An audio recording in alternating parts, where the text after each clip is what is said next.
La clase pasada, básicamente lo que vimos fue cómo Génesis 12 y las promesas de Abraham nos muestran la reversión o el inicio de la reversión de lo que pasa en los primeros 11 capítulos y pues de toda la historia de la humanidad. Vimos qué significan las promesas y cómo están relacionadas con un concepto de reino y el reino específicamente es el reino de Dios. Y basado en lo que ya vimos vamos a saltarnos mucho los relatos históricos, vamos a ir directo al pacto que Dios hizo con Abraham y después sí vamos a ver como los relatos históricos y cómo podemos entenderlos a la luz de las promesas y el pacto de Dios con Abraham.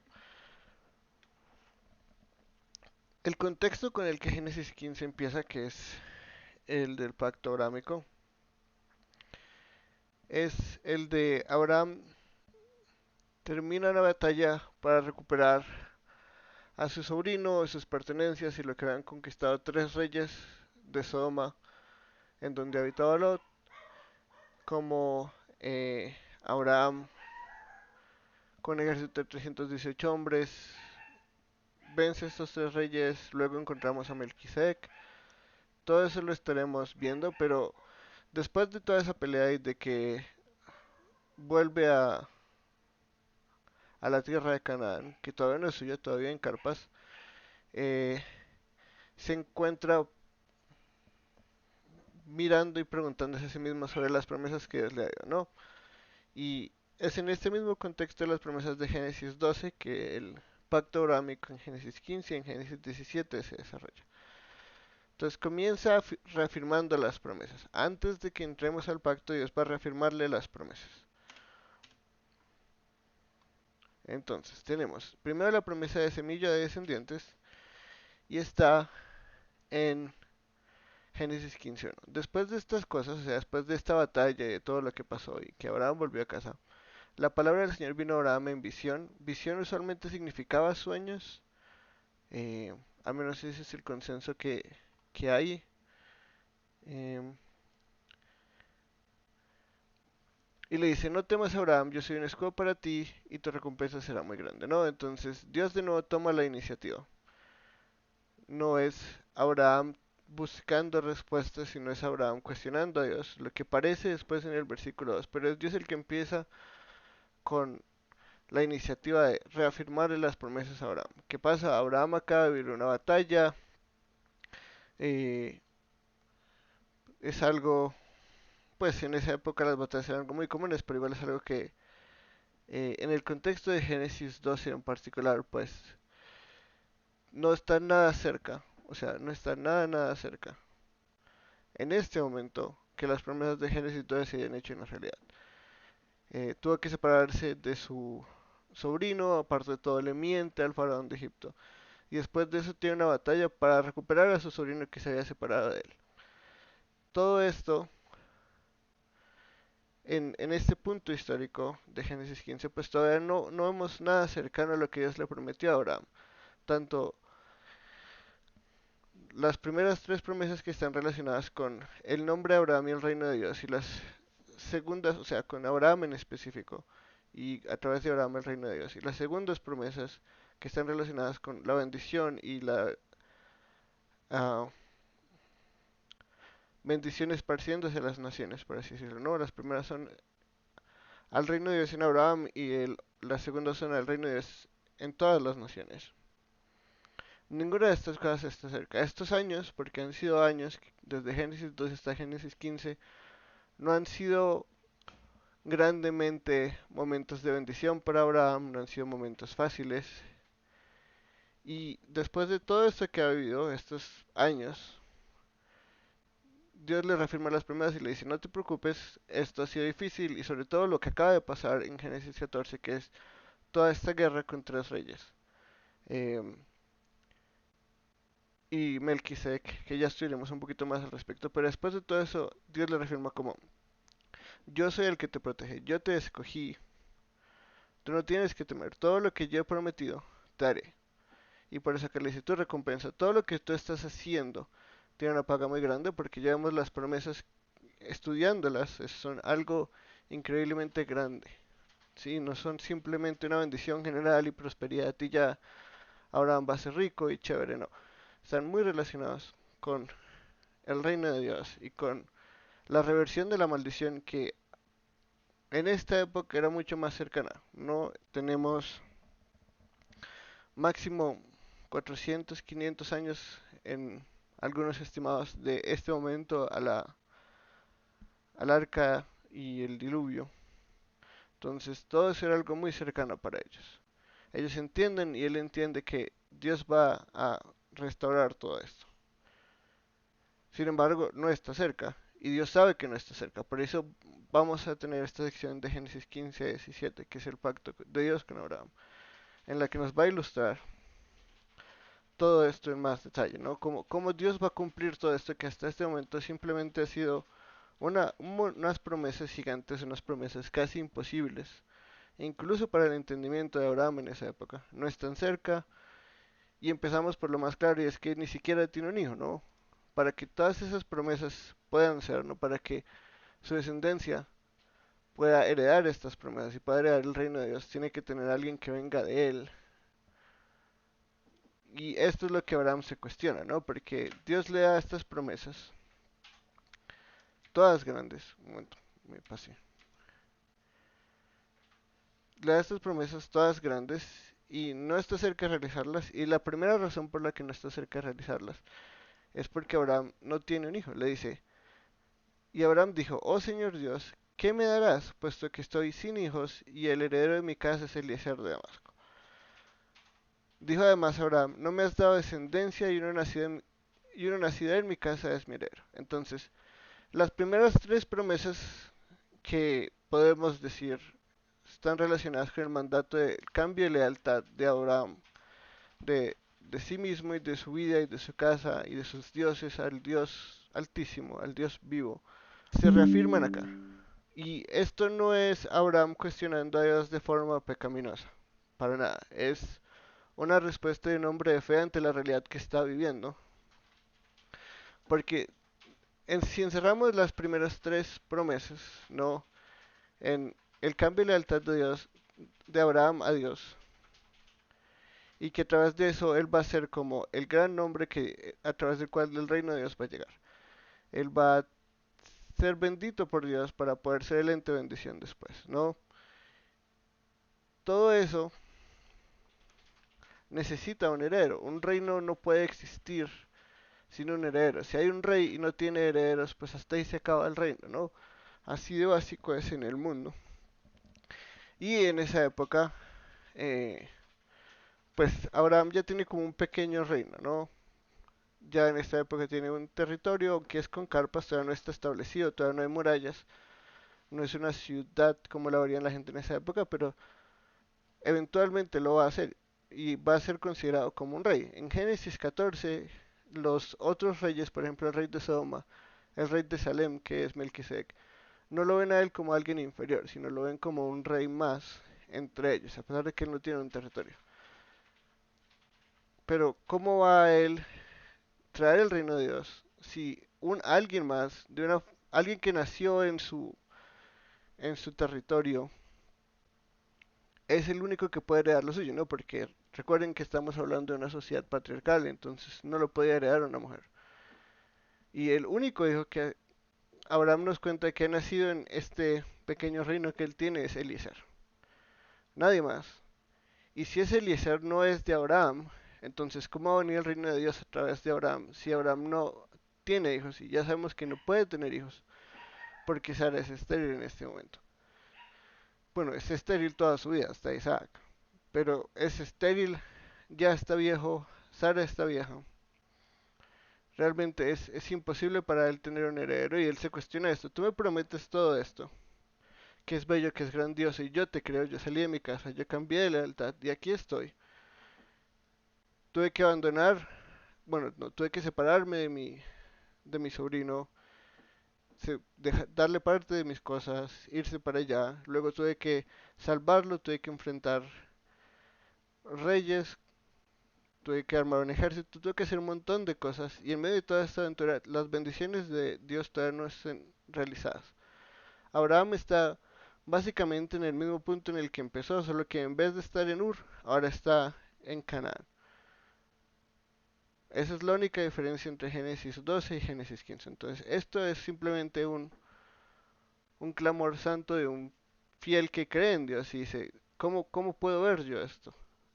Además es imposible, ni siquiera puedo tener hijos con mi esposa, ¿cómo voy a hacer esto?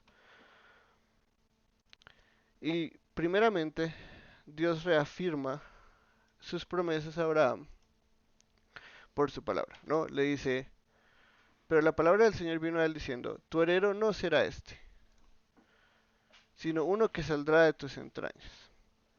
Él será tu heredero. El Señor lo llevó afuera y le dijo, ahora mira el cielo y cuenta las estrellas si te es posible contarlas. Y añadió, así será tu descendencia.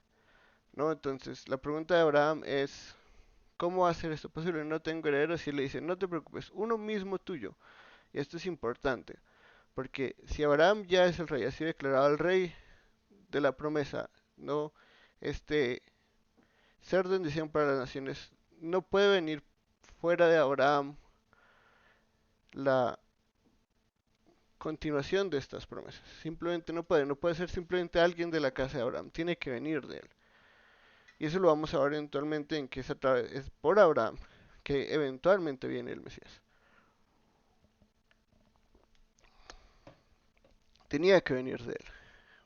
Dios lo llama, Dios lo escoge, Dios lo bendice, Dios le da todas estas promesas y ahora él le reafirma estas promesas de nuevo y le dice, no te preocupes, no solo vas a tener una descendencia que va a venir de ti, como es necesario para que todo esto sea realidad, sino que tu descendencia será imposible de contar.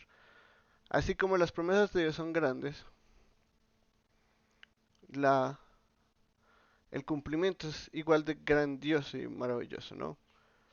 No vas a tener simplemente como un hijo, sino vas a tener una descendencia tan grande que si pudieras contar las estrellas, así de grande va a ser.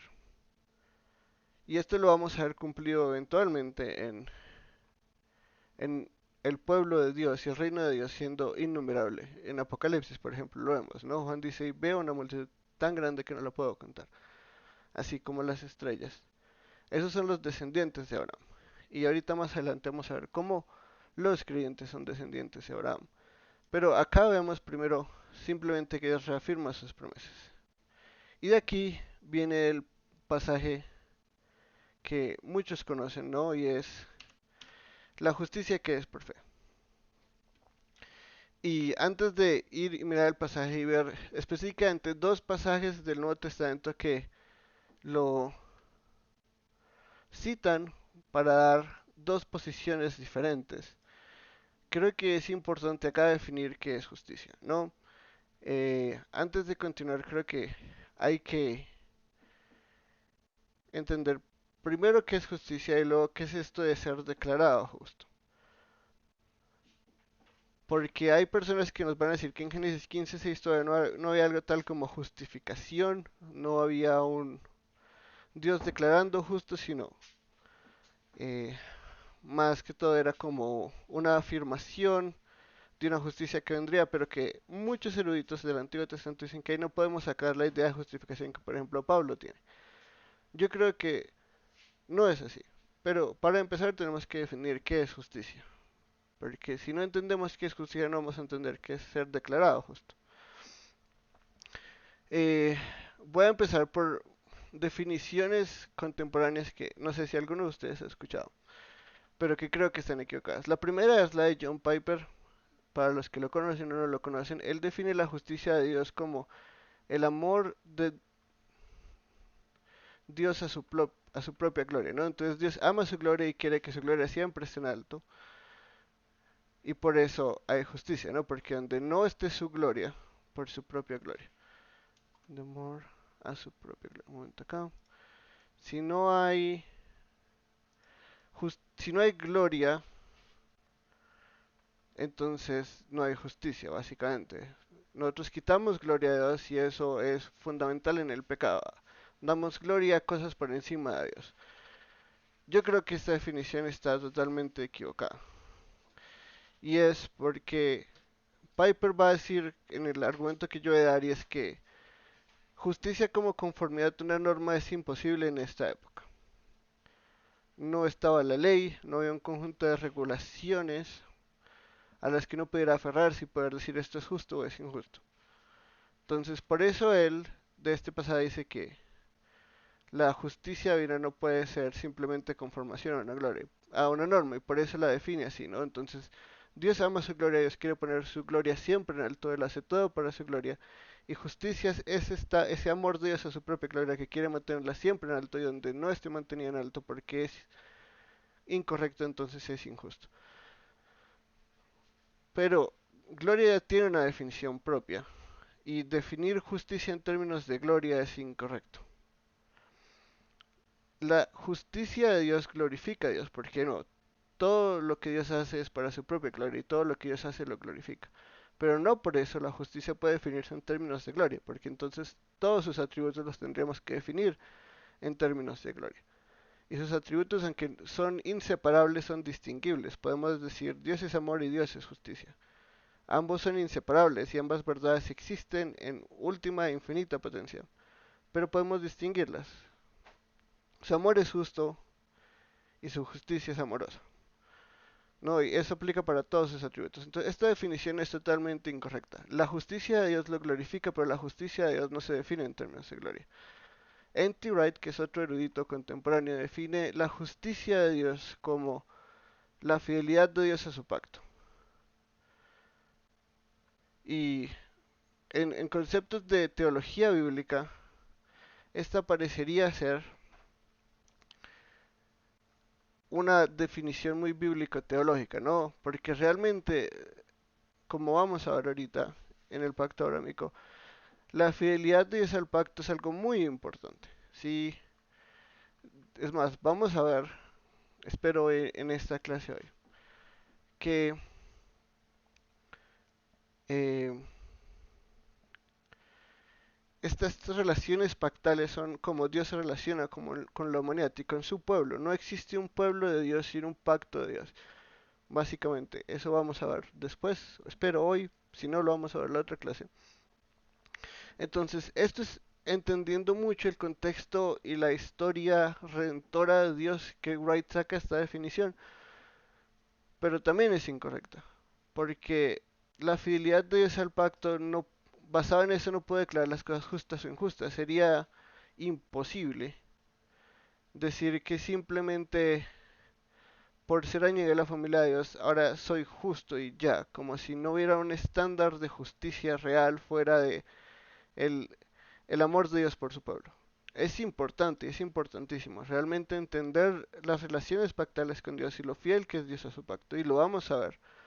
Es muy bello y muy importante, pero no podemos definir justicia así. La justicia es algo real. Hay una justicia que debe ser, sí, hay algo que debe ser satisfecho porque el hombre se rebeló contra Dios y eso es injusto. Y es injusto porque el ser humano debe conformarse a una norma. ¿Sí? Entonces, ahora ya entendemos que es justicia en un sentido, podemos decir, más forénsico. Es conformidad a una norma. No es socrático, no es darle a cada quien lo que se merece. Esa es una definición muy moralista, pero muy imposible de mantener también. Es totalmente antibíblica, creo yo, esa definición de justicia. Por eso no la vamos a tratar, porque estas dos yo creo que se basan en la Biblia, la socrática no. Por eso no la vamos a tratar. Pero es conformidad al carácter de Dios. Claro, Piper tiene razón. En este momento todavía no hay una ley escrita. No hay un ¿cómo se diría eso? Un libro de leyes que podemos ir y decir, esto es lo que debemos hacer y esto es lo que no debemos hacer. Tenemos la conciencia, pero es muy claro en Génesis 6 que la conciencia es maleable, que nosotros no podemos guiarnos por la conciencia. Antes, como cristianos en esta época, no deberíamos guiarnos por nuestra conciencia, sino mirar si nuestra conciencia está en lo correcto y si no, educarla, ¿sí? Pero es claro que la conciencia es malable, si no, no es, la época de Noé, Génesis 6 hubiera sido imposible. Igual que en nuestros días, hay un montón de personas que diciendo hacer lo correcto viven una vida completamente impía, completamente pecadora, y ellos no tienen remordimiento por lo que hacen. No son felices, pero no es como que por eh, cometer un montón de inmoralidades se sientan mal, antes quieren más.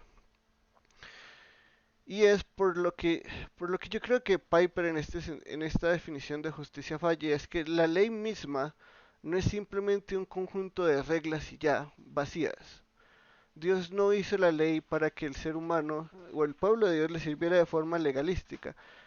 La ley, lo que conocemos como el Pentateuco, es más, curiosamente la palabra Torah, la que se utiliza cuando estamos hablando de ley, y ley en el Antiguo Testamento, en su, creo yo, concepto más correcto, es la instrucción. Am, Más que un conjunto de leyes es la instrucción. ¿Y qué es esta instrucción de Dios? Esa Torah de Yahweh. Es su mismo carácter. Lo que Dios nos revela en la ley es su mismo carácter. Los salmos, los 150 salmos, de alguna forma u otra van a estar y van a meditar en lo que es la Torah. No, los salmos mesiánicos, curiosamente, muchos de ellos están basados no en Isaías o en Jeremías, porque muchos de ellos no han sido escritos cuando los salmos fueron escritos, sino en reflexión misma de lo que conocemos como el Pentateuco, lo que los judíos van a llamar la Torah, los primeros 5 libros. Ahí están todos los salmos que hablan del carácter de Dios. ¿Sí? El salmista podía ir a la ley, él podía ir al Levítico y ver la santidad de Dios y deleitarse en la santidad de Dios. Él no veía eso como un simple conjunto de reglas. Igual que el Salmo 51, ¿no? El Salmo 51, David le dice a Dios, yo podría ofrecerte sacrificio, pero tú no quieres un montón de animales sacrificados y ya. Para el sacrificio agradable a Dios es un corazón humillado y contrito. Eso es lo que Dios quiere, ¿no? Entonces, él puede ver eso porque él entiende en lo que es la Torah. Entonces, el carácter de Dios, aunque no estaba completamente revelado, o tan claramente revelado como nosotros lo tenemos ahorita, como lo va a tener el pueblo de Dios en la tierra de Canaán, en el reino de Israel, y las generaciones posteriores hasta el primer siglo, había una revelación clara del carácter de Dios. Ya sea que hoy nosotros tenemos una revelación más perfecta y abundante, pero había una revelación clara del carácter de Dios. Y todo lo que no se conforme al carácter de Dios, todo lo que quede corto del carácter de Dios, todo eso es injusto. Y todo lo que se conforma al carácter de Dios, todo eso es justicia. Entonces, cuando estamos hablando de justicia divina o la justicia de Dios, estamos hablando de la conformidad al carácter de Dios, lo que se conforma a quien Dios es y lo que Dios nos ha revelado de él. Hoy en día, obviamente, es mucho más detallado, pero incluso con dos atributos, como va a decir Pablo en Romanos, su poder y su deidad, que son evidentes en la creación, nada más es evidente en la creación. Solo con esos dos atributos, yo ya tengo un estándar de justicia y un estándar del carácter de Dios imperfecto, insuficiente en muchas cosas, pero claro. Para Pablo es claro que si yo veo la creación, veo esos dos atributos y con esos dos atributos tengo un concepto del carácter de Dios y ya es inexcusable para mí la vida que yo vivo. Solo con esos dos atributos. Ahora imagínense ahora que tenemos esta revelación aún más perfecta. Lo mismo es para Abraham. Y lo mismo es para todas las generaciones como Adán. Adán era consciente del carácter de Dios de alguna forma y él entendió la injusticia que hizo, por eso fue y corrió en sus desnudez. Lo mismo entienden los hijos de Noé con la borrachera de Noé. Solo Cam, a pesar de que sabe que está mal, porque si sus hermanos lo sabían, él lo sabía, decide no conformarse al carácter de Dios y reírse de las desnudez de su padre y contar el chisme a sus hermanos. Pero ahí ya, de alguna forma simple, el carácter de Dios estaba revelado. Entonces, esta es la justicia de Dios. Esto y Piper va a venderles, si alguna vez se compran ese libro, no sé si está en español, que curiosamente intenta contrarrestar esta perspectiva de la justicia de Dios como fidelidad al pacto. Eh, por más bella que sea y suene bello y uno diga, claro, Dios se ama a sí mismo y Él quiere lo mejor para sí mismo y esa es su gloria. Y definitivamente el pecado es todo lo que le quita gloria a Dios y le da gloria a algo más. No, la raíz del pecado es mucho más profunda que simplemente eh, un error o equivocarse. Es intrínsecamente quitarle gloria a Dios, rebelarme contra Dios y odiar a Dios y actuar de tal forma que le quite gloria. Eso es realidad. Pero esta es justicia. Esta yo creo que es claramente la justicia de Dios revelada en toda la Biblia. Y entre más el carácter de Dios es más claro, más clara es la sentencia, diría yo, ¿no? Por eso, ya cuando entramos a la realidad del Nuevo Testamento, ya estamos hablando de una sentencia última y severa, porque ya el carácter de Dios es revelado completamente en Jesús. Completamente. Quien Dios es Jesús. Sí, el que me ve a mí, ve a aquel que me ha enviado. El que me ve a mí, ve al Padre. El carácter de Dios es completamente revelado en Jesús. Ya no hay forma de que mi injusticia diga, ay, no, eso no está escrito en la ley. No, en Jesús todo está completamente revelado. Y llegando a justicia, finalmente vamos al pasaje. ¿Alguna pregunta respecto a todo esto antes de continuar? Sí, Mati. Cuando los hijos de Noé eh, tratan de cubrirlo sin mirarlo, cuando él está borracho, uno podría decir que ellos están haciendo una acción justa porque están imitando a Dios, por ejemplo, que cubrió la desnudez de Adán y Eva, o en qué medida podríamos, por ejemplo, decir que hay justicia en su acción, en la medida en que se conforman al carácter de Dios. Bueno, muy buena pregunta, gracias. Específicamente para Noé, no podemos decir que fue totalmente justa, pero podemos entender que entendían el estándar de justicia que fue transmitido desde Adán, ¿no? Porque recuerda que Moisés intenta hacer esa relación entre las nuez de Adán y Eva y las nuez de Noé, ¿no? Como esta misma realidad del pecado que no se ha acabado. Eh, y su acción sí se conforma al carácter de Dios, porque eso es lo mismo que Dios hace, pero vamos a ver más pues ahorita en la siguiente diapositiva que la verdadera justicia es imposible de hacer por obras, ¿no? Que es lo que Pablo nos va a decir eventualmente, porque así como hicieron, como podemos decir, esta obra justa, al mismo tiempo ellos son los padres de los hijos que van a construir Babilonia. Entonces, sí entienden el carácter de Dios de alguna forma porque Noé se los enseña. Y relacionado todo eso con Adán, pueden cubrir las nuevas de su padre porque ven y entienden la realidad del pecado como algo malo. Pero solo hasta este momento se nos habla de justo a Noé, básicamente. Noé el justo.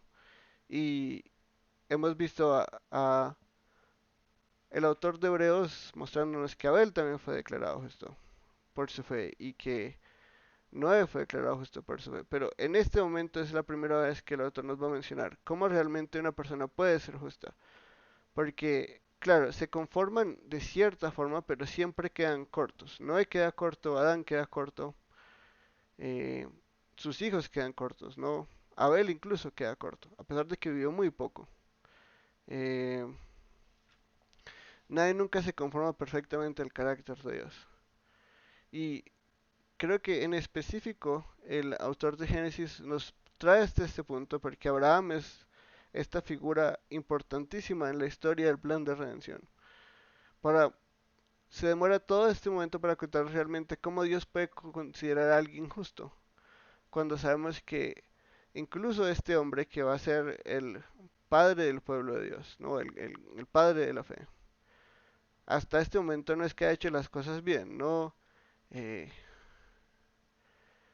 entregó a su esposa al faraón, eh, no guió bien a Lot, sí lo dejó irse a Sodoma y Sodoma ya tenía una fama para la época de Abraham, ¿no? Lo vamos a ver cuando llegue el momento del juicio de Sodoma y Gomorra. Eh, Luego pelea a capa y espada, ¿no? Como un guerrero normal del mundo. Entonces, no es que haya hecho las cosas perfectamente. Entonces, justicia absoluta es definitivamente conformarse al carácter de Dios. Y por eso es que por obras nadie puede ser salvo, porque eso es imposible. Eh, y incluso nuestras obras justas, lo que nos va a decir luego Pablo, es la intención de nuestro corazón tampoco es la correcta. Em, Pero sí, de alguna forma su acción nos muestra que entender el carácter de Dios, la gravedad del pecado y lo necesario de cubrir las desnudez de su Padre. Todo eso relacionado con Adán y Eva. Pero finalmente, o sea, acá solo tenemos la justicia general, el concepto de justicia de Dios. Ahora tenemos que ver cómo alguien es declarado justo a los ojos de Dios, entendiendo específicamente el caso de Abraham y cómo pues su vida no es un ejemplo a seguir. Por lo menos no, es más, creo que no es un ejemplo a seguir, pero es alguien del que podemos aprender mucho. No sé si responde tu pregunta. Sí, sí, gracias. Perfecto. Alexander. Sí, atendiendo también a la pregunta de Matilde, en Jeremías 9:24 dice que Dios revela su misericordia, juicio y justicia en la tierra, haciéndolo, y ellos acaban de experimentar eh, ese hecho de Dios del diluvio, ¿no? Ellos vieron cómo habían personas afuera ahogándose y Definitivamente. vieron cómo Dios los tenía ellos metidos ahí en el arca. Entonces también con ese hecho creo que ellos por eso hacen lo de cubrir al papá.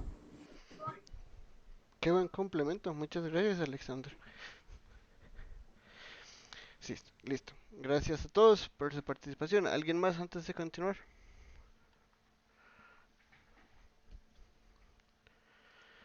Ok, listo. Entonces, ahora ya entendemos lo que es la justicia. Ahora tenemos que entender qué es esto de creer y ser contado por justicia. No, porque esta frase, bueno, vamos a ver dos usos del Nuevo Testamento que parecen contradictorios. Pero primero empezamos por el creyó. Este no es simplemente Abraham creyó Génesis 15, 1 al 5, sino lo que el idioma original nos quiere dar a entender es que estuvo creyendo. ¿Sí? Eso incluye tanto lo que le acaba de decir como todo lo que ha pasado de Génesis 12 al 15. Y todo lo que no tenemos registrado, porque definitivamente no es que como que todo lo que está acá fue lo único que hizo Abraham y el resto del tiempo estaba rascándose el ombligo.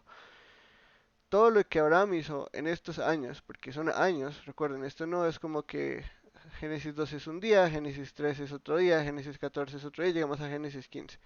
No, simplemente 4 días. Esto es un periodo de años, desde las promesas hasta el pacto. Y en todo este tiempo Abraham estuvo creyendo a Dios. Y por eso Dios se lo reconoce por justicia. Y esto es a lo que llegamos como justificación. Algunos eruditos del Antiguo Testamento nos van a decir que la intención de Moisés no es la misma intención que luego Pablo nos va a mostrar de justificación. Pero como vimos en una de las anteriores clases, para nosotros entender el Antiguo Testamento tenemos que ir al Nuevo Testamento, porque es en el hecho histórico de la encarnación, vida, obra, muerte y resurrección del Mesías que todo esto tiene sentido. Y son los apóstoles y algunos discípulos de los apóstoles en el Nuevo Testamento lo que nos ayudan a ver esto con más claridad. A través de el hecho del Mesías en el Nuevo Testamento podemos entender realmente qué es esto. Y aunque hay muchas perspectivas de lo que es justificación, ponernos a hablar específicamente de justificación nos llevaría un montón de tiempo. Pero como desde la Reforma, y yo creo desde antes de la Reforma, desde el siglo II, segundo, no es más, desde finales del siglo I, hay debates sobre ciertas fechas de ciertas cartas, pero en los cartas más antiguas que tenemos, que es para los que les gusta la historia de la iglesia y tal vez alguna vez tenemos tiempo. Primera de Clemente, la epístola a Diogneto. Creo que en estos dos y en los escritos de Ignacio, lo que entendemos nosotros como justificación hoy, estos son los primeros 2 siglos de la iglesia, ¿no? O sea, básicamente Clemente era un discípulo de los apóstoles, no sabemos quién escribió esto, pero definitivamente se identifica a sí mismo como un discípulo de los apóstoles. Ignacio también es un discípulo de los apóstoles. Entonces tenemos segunda generación de maestros de la iglesia, básicamente, que aunque no usan el lenguaje que va a usar después Lutero y que van a usar después Calvino y los reformadores, entendían el mismo concepto, incluso lo que podríamos llamar nosotros imputación. No va a tocar todos esos temas, pero básicamente esto de que se lo reconoce por justicia, lo cuenta por justicia, es algo que se llama la perspectiva forense, y es que en una corte el juez declara a alguien justo. Básicamente eso él da el veredicto legal de que esta persona es justa. Y ya entendiendo el contexto de justicia para el juez, ¿no? Que es conformidad a su propio carácter. Lo que está diciendo es que por fe, desde antes de Abraham, porque ya vimos que el autor de Hebreos nos va a mostrar que eso viene de antes de Abraham. Pero es en este punto donde Moisés nos quiere mostrar todo esto. Aunque hay gente antes que tuvo fe, nos va a mostrar incluso lo que significa la justicia de Noé. Porque cuando vamos a este pasaje y luego vemos Génesis 6 al 9, vamos a ver que Moisés no hizo todo perfecto. Moisés, no, I'm sorry, Noé no se conformó perfectamente al carácter de Dios, pero la Biblia aún así lo llama justo. ¿Cómo es eso posible? Porque el juez declara a todos aquellos que creen en él justos por fe. ¿Fe en qué? Fe en la revelación que hay en ese momento en la historia, pero siempre está relacionada con la promesa del Redentor. Sí,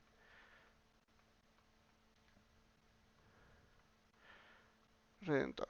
Esa es una de las promesas. Entonces, fe básicamente es fe en Dios y sus promesas. Eso es la fe que podemos decir es históricamente y siempre ha sido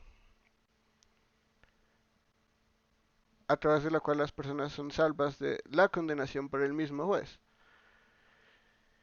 Claro, el concepto de Dios y el carácter de Dios es revelado progresivamente, ¿no? Entonces, cuando llegamos a Moisés y al conjunto de leyes y a la Torá escrita, ¿no? Vamos a ver un Dios mucho más claramente de lo que lo van a conocer Abraham, Isaac y Jacob. Pero él se va a identificar como el Dios de Abraham, Isaac y Jacob, ¿no? Entonces siempre hay como un hilo conductor, pero es progresivo, va de menos a más, es como un árbol. Sembramos la semilla y va creciendo y va creciendo y va creciendo y va creciendo y va creciendo y va creciendo hasta que es enorme. Y eso es progresivo. Y las promesas de Dios también son progresivas, porque eventualmente no va a ser simplemente un hijo cualquiera de Eva, sino en este momento histórico ya podemos decir que es un hijo de Abraham. Y luego no va a ser simplemente de cualquier hijo de Abraham, va a ser un hijo de Judá. Y luego no va a ser simplemente un hijo de Judá, va a ser un hijo de David. Y luego llegamos finalmente a Jesús, ¿no? Entonces todo esto progresivo a lo largo de la historia se va revelando cada vez más el carácter de Dios y las promesas de Dios. Finalmente culminando en Jesús, que es Dios mismo revelado a los hombres en un hombre y sus promesas cumplidas en Jesús. Entonces todo esto finaliza en Jesús. Pero en este momento histórico lo que ellos creen es el carácter de Dios, quién es Dios y las promesas de Dios, específicamente para Abraham son las de Génesis 12. Pero me imagino que alguna tradición antigua debió haber de Dios.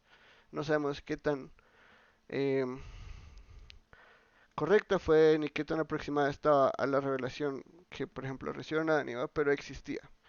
Entonces, esto es simplemente algo legal. En una corte, el juez los declara justos.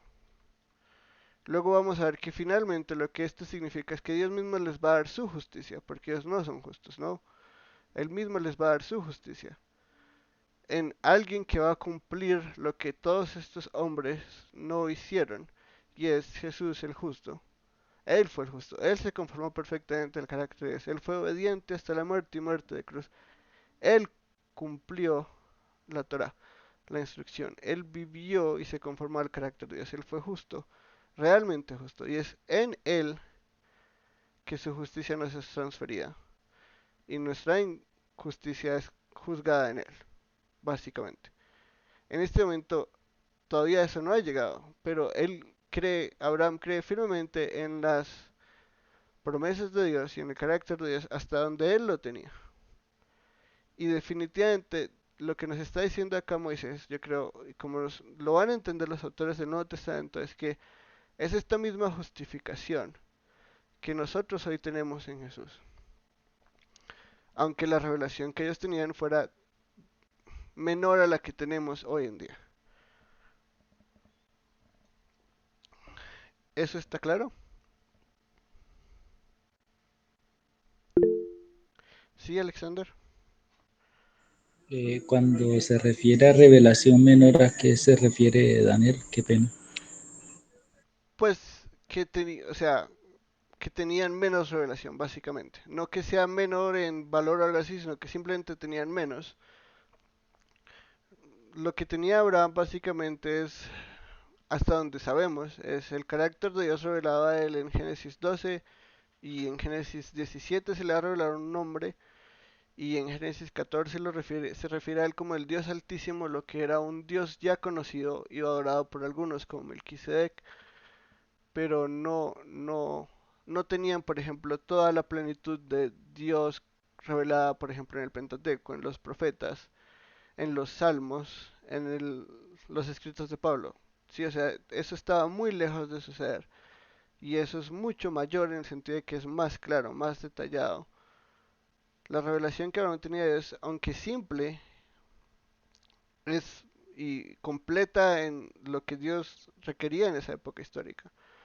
Por eso hablé de progresivo, de revelación progresiva en las primeras clases de prolegómenos, porque para mí es muy importante que nosotros entendamos el contexto histórico en los que vivían estos personajes. Porque a veces nosotros que tenemos tanta información y tanto conocimiento de Dios, creemos que ellos tenían el mismo conocimiento de Dios, y no es así.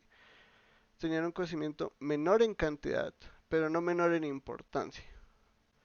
Y con lo poquito que conocían y con lo poquito que se les reveló, oraron como nosotros que tenemos todo no oramos, que es irónico, ¿no? Abraham dejó toda su casa y toda su familia, sin saber a dónde iba, sin realmente ver ninguna promesa realizada, sin siquiera conocer la promesa del Redentor totalmente clara y toda la historia de su pueblo. No, él vive con una revelación muy pequeña, pero vive fiel a esa revelación. A eso me refiero. ¿Eso sí responde a tu pregunta? Ok, gracias, Daniel. Perfecto. No, es que me surgía la pregunta porque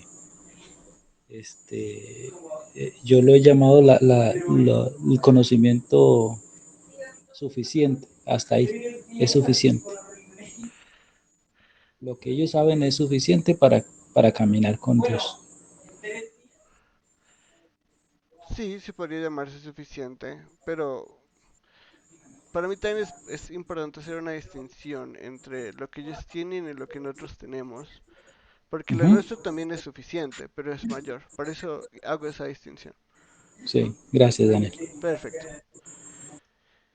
Y ahora vamos a ver dos perspectivas que parecen contradecirse, la de Pablo y la de Santiago, y cómo ellos ambos citan este pasaje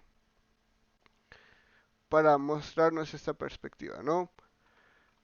Y entonces entramos a Pablo que nos dice, ¿qué iremos entonces? ¿Cayó Abraham nuestro padre según la carne? Porque si Abraham fuese justificado por las obras, tiene de qué jactarse, pero no para con Dios. Porque ¿qué dice la escritura? Y que creyó Abraham a Dios y le fue contado por justicia, ¿no? Entonces él nos dice, ah, y le dice sobre todo a la audiencia judía en este momento, porque tanto hay judíos como gentiles, pero varias partes de la epístola se refiere específicamente a uno en particular. Le dice, si les dice a los romanos, especialmente a los judíos romanos, creyentes judíos en Roma, eh, Si ustedes creen que por las obras uno puede salvarse, entonces vamos a la escritura y ¿qué nos dice eso? ¿Sí? ¿Fue Abraham justo por lo que él hizo o por la fe que él puso en Dios? Sí. Pablo dice súper claro, ¿qué dice el pasaje? Creyó y le fue contado por justicia. Entonces acá no dice, y Abraham obró y fue contado por justicia. Y Abraham hizo y le fue contado por justicia. No, Abraham creyó y le fue contado por justicia. ¿No? Entonces esta es la perspectiva que todos creemos, la que se predica en los púlpitos, la mayoría de púlpitos. Obviamente no en todos, pero en la mayoría. Y es lo mismo que acabamos de ver, ¿no? Dios nos declaró injustos por la fe que ponemos ahora en Jesús, la revelación completa de Dios, en su obra y en su vida, y en su realidad como Señor de todos, sentado a la diestra del Padre, ¿no? Eso es lo que creemos, y así somos declarados justos, y así su justicia se nos pone y nuestra iniquidad es juzgada en Él en la cruz. Todo eso es una realidad. Pero luego Santiago nos va a decir aparentemente lo opuesto, citando el mismo pasaje, ¿no? Dice Santiago 2, 21 al 23. Aquel no fue justificado por las obras Abraham nuestro padre cuando ofreció a su hijo Isaac sobre el altar. Ya ves que la fe actuaba juntamente con sus obras y como resultado de las obras, la fe fue perfeccionada y se cumplió la escritura que dice, y Abraham creyó a Dios y le fue contado por justicia y fue llamado amigo de Dios. Entonces, la de Pablo es clara, creo que en todo lado la hemos oído, la hemos escuchado, si somos creyentes, probablemente llegamos al Evangelio y hemos leído alguna, sino todas las epístolas de Pablo.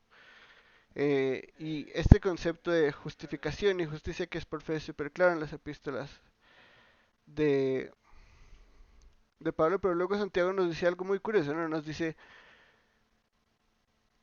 que este pasaje nos puede decir que Abraham fue justificado por obras, ¿no? Pablo nos dice es por fe y Santiago nos dice que es por obras, ¿no?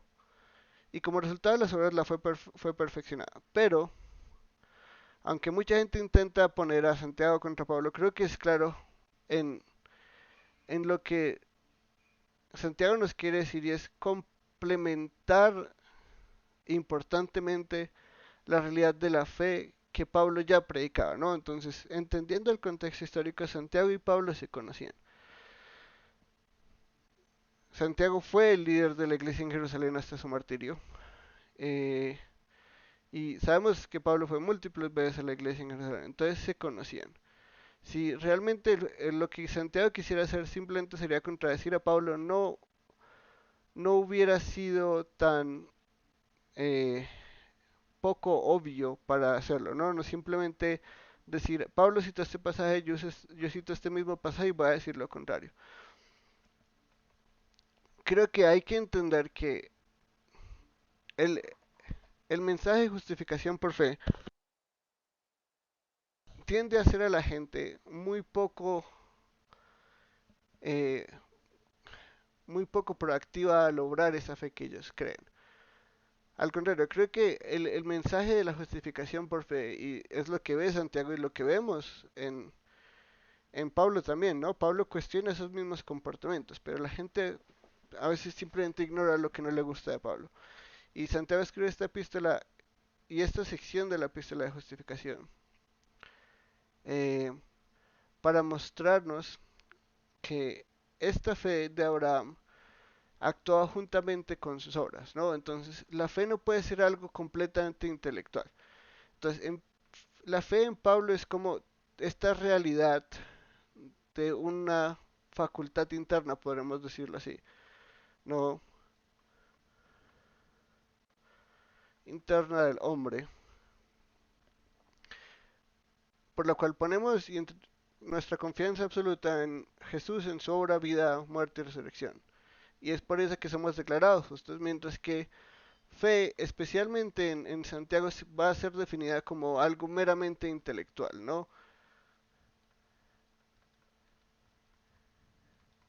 Lectual.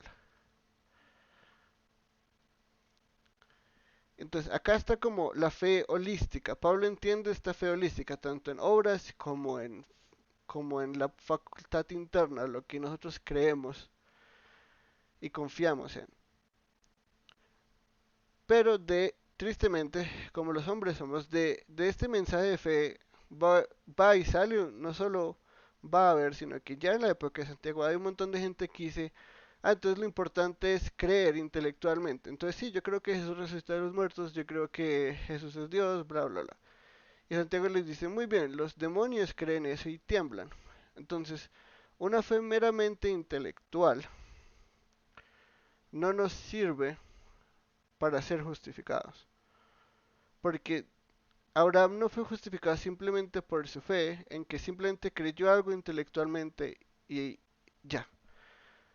Llenó su mente de conocimiento y eso es todo lo que necesitamos. No, al contrario, los demonios creen eso. O sea, los demonios tienen una fe intelectual. Ellos entienden y creen en el Dios vivo. Es más, probablemente a veces tienen mejor teología que el cristiano mismo. Porque entienden mejor a Dios y conocen mejor a Dios. Pero se rebelan contra Él y no les importa y viven una vida completamente opuesta, ¿no? Los demonios no son seres de luz y de amor y que quieren lo mejor, al contrario, son entes de caos, como su mismo líder. Entonces, eh, entendiendo que lo que Santiago quiere atacar es el hecho que tristemente muchos confiamos en nuestra mera intelectualidad respecto a lo que es fe y simplemente creer como tener información en nuestra mente que es correcta. Santiago nos va a decir, esta justicia que es por fe, que creemos, si esta declaración legal de que somos justos por fe, solo es realmente manifestada cuando nuestra fe se refleja en las obras que hacemos. Es decir, si yo en serio con mi principio interno, así con mi facultad interna, no simplemente con mi mente, creo que Jesús es Señor, voy a vivir una vida completamente diferente así simplemente lo creyera intelectualmente. Porque mi mente puede creer intelectualmente que hubo un Jesús histórico y es posible que haya resucitado a los muertos. ¿Por qué no? Pero eso no quiere decir que yo me someto a su gobierno, eso no quiere decir que yo me someto a su eh, ser, entrego mi vida, me arrepiento de lo que hice y vivo una vida para agradarlo a Él. Una fe meramente intelectual va a hacer que personas crean que son salvas simplemente porque alguna vez hicieron una oración de fe o alguna vez fueron a la iglesia y eso les pareció interesante o porque creen en Dios. Ese Dios no tiene carácter, ese Dios es solo amor, ese Dios es curiosamente muy conveniente para la persona que lo cree. Y por eso, y son buenas personas, hacen el esfuerzo que pueden. ¿Por qué no iban a ser justas? ¿Por qué no las va a salvar? Y es porque esta fe es manifestada, esta fe real, ¿no? Esta fe que es holística, de la que Pablo nos habla y que también nos quiere mostrar Santiago, atacando la fe meramente intelectual, es que si queremos ver y conocer la verdadera fe, tenemos que vivir como Abraham vivió, creyendo y haciendo, básicamente, porque que Abraham haya creído a Dios no significa que él simplemente dijo, sí, yo te creo tus promesas, pero me voy a quedar en Ur de los Caldeos, y cuando me tengas por allá a la ciudad de muralla, ahí sí voy. No, ¿qué hizo Abraham? Fue a una tierra que no conocía, abandonó todo lo que tenía, se arriesgó a sí mismo y su vida y la de sus parientes, la de Sara, todo para seguir este llamado a Dios. Entonces, ambas cosas son verdad. La fe es las justificaciones por fe. Y la fe es algo holístico, ¿sí? No es simplemente algo que podemos eh, creer intelectualmente ya, no es simplemente información. Ahora, justificación. Acá nos dice Santiago que es por obras, no fue justificado por las obras. Y cuando vemos la parte histórica, curiosamente en esta parte puse a Abraham el justo, porque vamos a entender qué es esto de justificación por obras. Y acá es hay que entender que aunque la justificación es un proceso, una declaración legal, no creemos en Dios realmente, ¿no? Esta fe que es holística. Y acá somos declarados justos, pero también aquí al final de los tiempos, cuando el juez esté juzgando, ¿no? El día del gran trono blanco, también vamos a ser declarados justos en frente de todo el mundo, ¿no? Y los condenados van a ser declarados culpables frente de todo el mundo.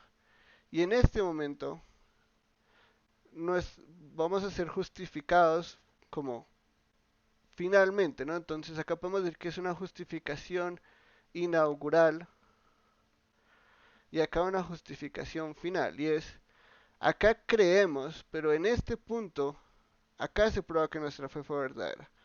Porque si lo que yo digo es, yo simplemente creí, pero toda mi vida, de este momento hasta el juicio del gran trono blanco, fue una vida de infidelidad, de mentira, de engaños, de lujuria, de avaricia, de todo lo que muestra que esta fe en este momento no fue verdadera. Cuando llegue el momento de la justificación final, donde vamos a ser declarados justos no solamente a los ojos de Dios, sino a los ojos de todos los hombres, ¿no? Porque va a haber un juicio real, un juez real y una corte real, donde todas las personas van a doblegar a su rey y reconocer el señorío de Jesús, y todos van a ser juzgados según sus obras. Nosotros también, pero no vamos a ser juzgados nuestras obras como buenas o como malas, sino nuestras obras como muestra de nuestra fe verdadera.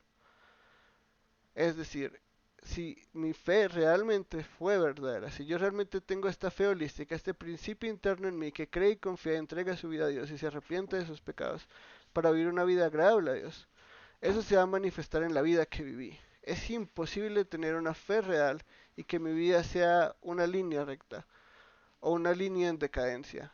Eso no quiere decir que hace una línea progresiva siempre hacia arriba y cada vez más santo y cada vez mejor. Van a haber altos y bajos y cosas, pero mi vida no va a ser la misma que fue antes de este momento, donde realmente vi a Dios con mis ojos, me abrió los ojos, me regeneró y ahora vivo una vida diferente. Ni tampoco va a ir en decadencia. Entonces creí en Dios y ahora me descualquiera porque entonces yo entiendo que ya soy salvo y que no importa lo que haga porque es por fe y no por obras, entonces Dios me va a salvar. No, nuestra vida es una vida que se manifiesta, una fe holística, una fe real, tiene un fruto de obras.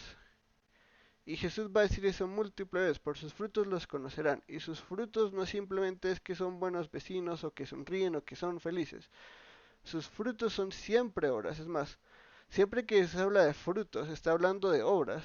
Obras que muestran realmente que esto que nosotros tenemos es real y no simplemente una cosa intelectual y ya. La mayoría de la humanidad hoy en día cree en Dios o algún tipo de Dios. La mayoría del mundo occidental cree en el Dios judeo-cristiano, pero muy pocos de esos tienen una fe que no es meramente intelectual.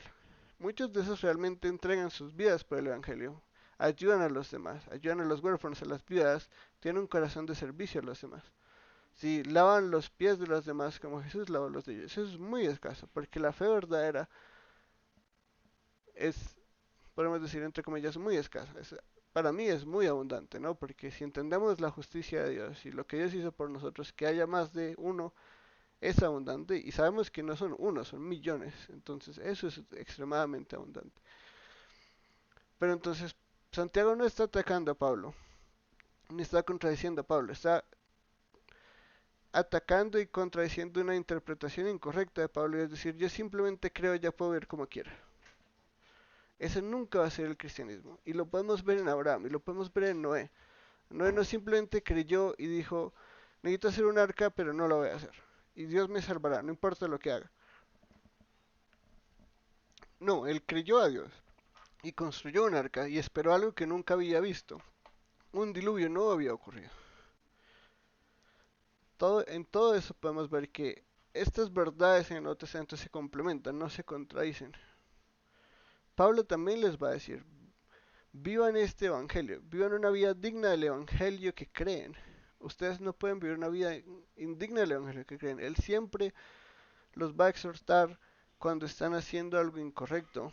Y les va a decir, ustedes son santos, sean santos porque ellos son santos. Dios quiere su santificación. Ustedes no pueden vivir como el antiguo hombre, ustedes tienen que vestirse del nuevo hombre. Todo esto nos muestra que la fe es algo holístico, es algo interno que se manifiesta en buenas obras. Y creo que curiosamente por eso Jesús nos va a dar siempre esa analogía con fruto.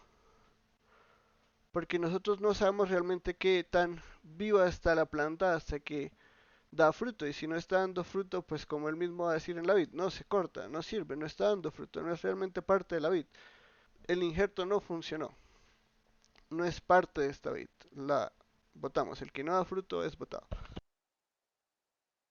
Entonces, ambos usan el mismo pasaje, creo yo, porque Santiago quiere complementar esta realidad que Pablo ya entiende y que él entiende, pero que la gente va a manipular. Y hoy en día la manipulan. Hoy en día hay gente que realmente predica en los púlpitos, que lo que importa es que usted dice una oración de fe una vez o que usted crea en Dios, lo demás no importa.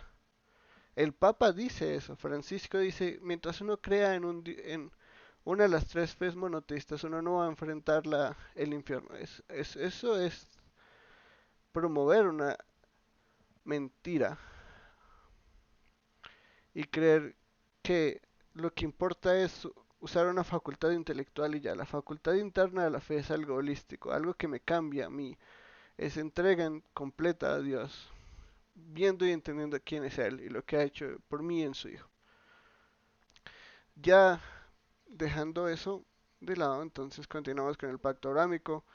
Eh, Creo que es importante entender, ¿no? La vida de Abraham con este concepto de fe y lo que es justificación por fe, eh, porque eso es lo que Moisés quería darnos a entender antes de seguir con el pacto. Entonces tenemos las promesas reafirmadas y por primera vez se nos dice cómo funciona este ser declarado justo por Dios y es creyendo en Dios, su carácter, su revelación de Él mismo y sus promesas. Y ahora de esto pasamos a la promesa reafirmada de tierra, ¿no? Entonces ya tenemos la descendencia que es necesaria para cumplir sus promesas, pero también la segunda fue vete de tu tierra, de tu parentela, a la tierra que yo te voy a mostrar. Abraham vive en Canaán en este momento, pero él no tiene una ciudad, no tiene un territorio propio. Él vive en unas carpas, como un nómada. Y curiosamente que otras personas a su alrededor lo consideren como una figura real, como lo es en Génesis 14, es algo impresionante, porque él en esta época no tiene ni vestigios de mostrar algo como un reino, y aún así la gente lo ve como un rey. Los reyes, el faraón, lo tratan como iguales, no lo tratan como un inferior, lo tratan como un igual. Y eso es increíble. Para una persona que vive en unas carpas, tiene muy poco territorio, tiene muy pocas posesiones, y aún así, a los ojos de los hombres es visto en gran forma. Entonces, de alguna forma, estas promesas de Dios sí se están cumpliendo en Abraham. Dios lo está bendiciendo y él está haciendo esta bendición a las naciones. Y como ya le prometió, eh, la reafirmación, o sea, ya le reafirmó las promesas que están relacionadas con su descendencia, y a través de su descendencia bendición a las naciones y el reino de Dios. Ahora lo va a hacer lo mismo con la tierra. Y le dijo después de que nos cuenta toda esta realidad de lo que es justificación por fe, yo soy el Señor que te saqué de Ur de los Caldeos para darte esta tierra para que la poseas. Entonces, ¿de dónde empieza toda esta realidad de las promesas de Dios? De nuevo, en Él mismo, en la revelación de Él.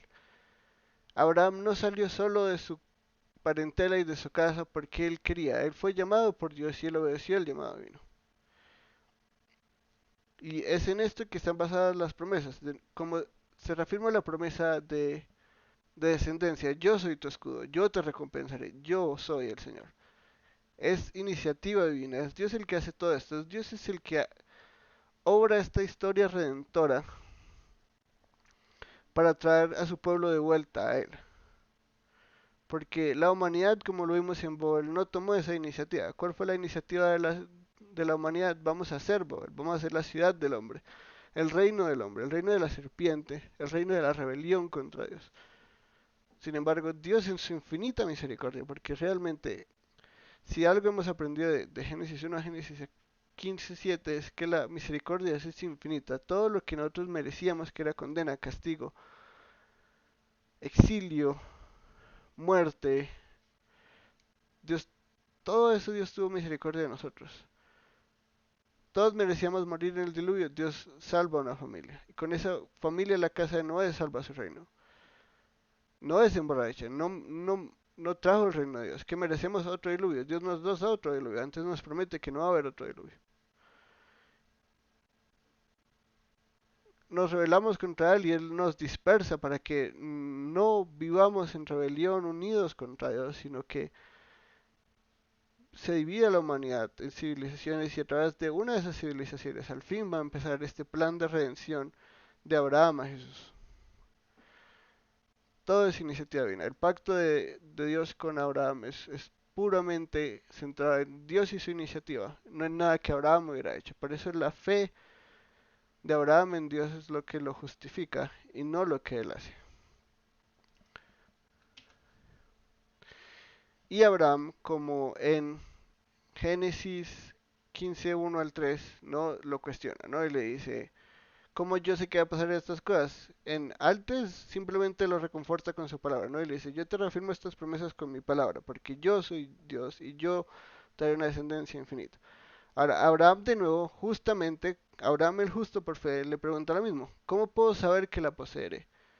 Y esto es una pregunta real. De nuevo, pongámonos en el contexto histórico de Abraham. Abraham no está viendo la realización de nada de lo que Dios le ha prometido en este momento. Él no tiene tierra, él no tiene descendencia, él es un nómada más, está viejo, acaba de pelear batallas, acaba de vivir una vida de dificultades. Y aunque Dios lo está prosperando de alguna forma, él entiende las promesas de Dios a él como nosotros las entendimos en la clase pasada, como esta realidad de la restauración del mundo de la caída y la llegada a la bendición divina como fue en Edén, pero ahora, como les dije la vez pasada, mejor que no estamos volviendo a Edén, sino vamos a algo que es mejor que Edén. Él entiende todo eso. Él esperaba la ciudad que era construida por Dios, eso nos dice el autor de Hebreos. Entonces no simplemente estaba esperando solo tener el territorio de Canaán, sino esta realidad del reino de Dios en una tierra real, ¿no? Eventualmente va a ser el mundo entero. Y eso, de alguna forma, tal vez Abraham lo entendía. O eso nos hacen entender los autores del Nuevo Testamento. Pero esta es una pregunta totalmente válida. Y a diferencia de la anterior, donde la palabra de Dios es suficiente, y la confianza de Abraham en la palabra, las promesas de Dios y en su carácter, es lo que Moisés nos quiere mostrar, ahora nos muestra algo diferente, y Dios tomó una iniciativa para hacer un pacto.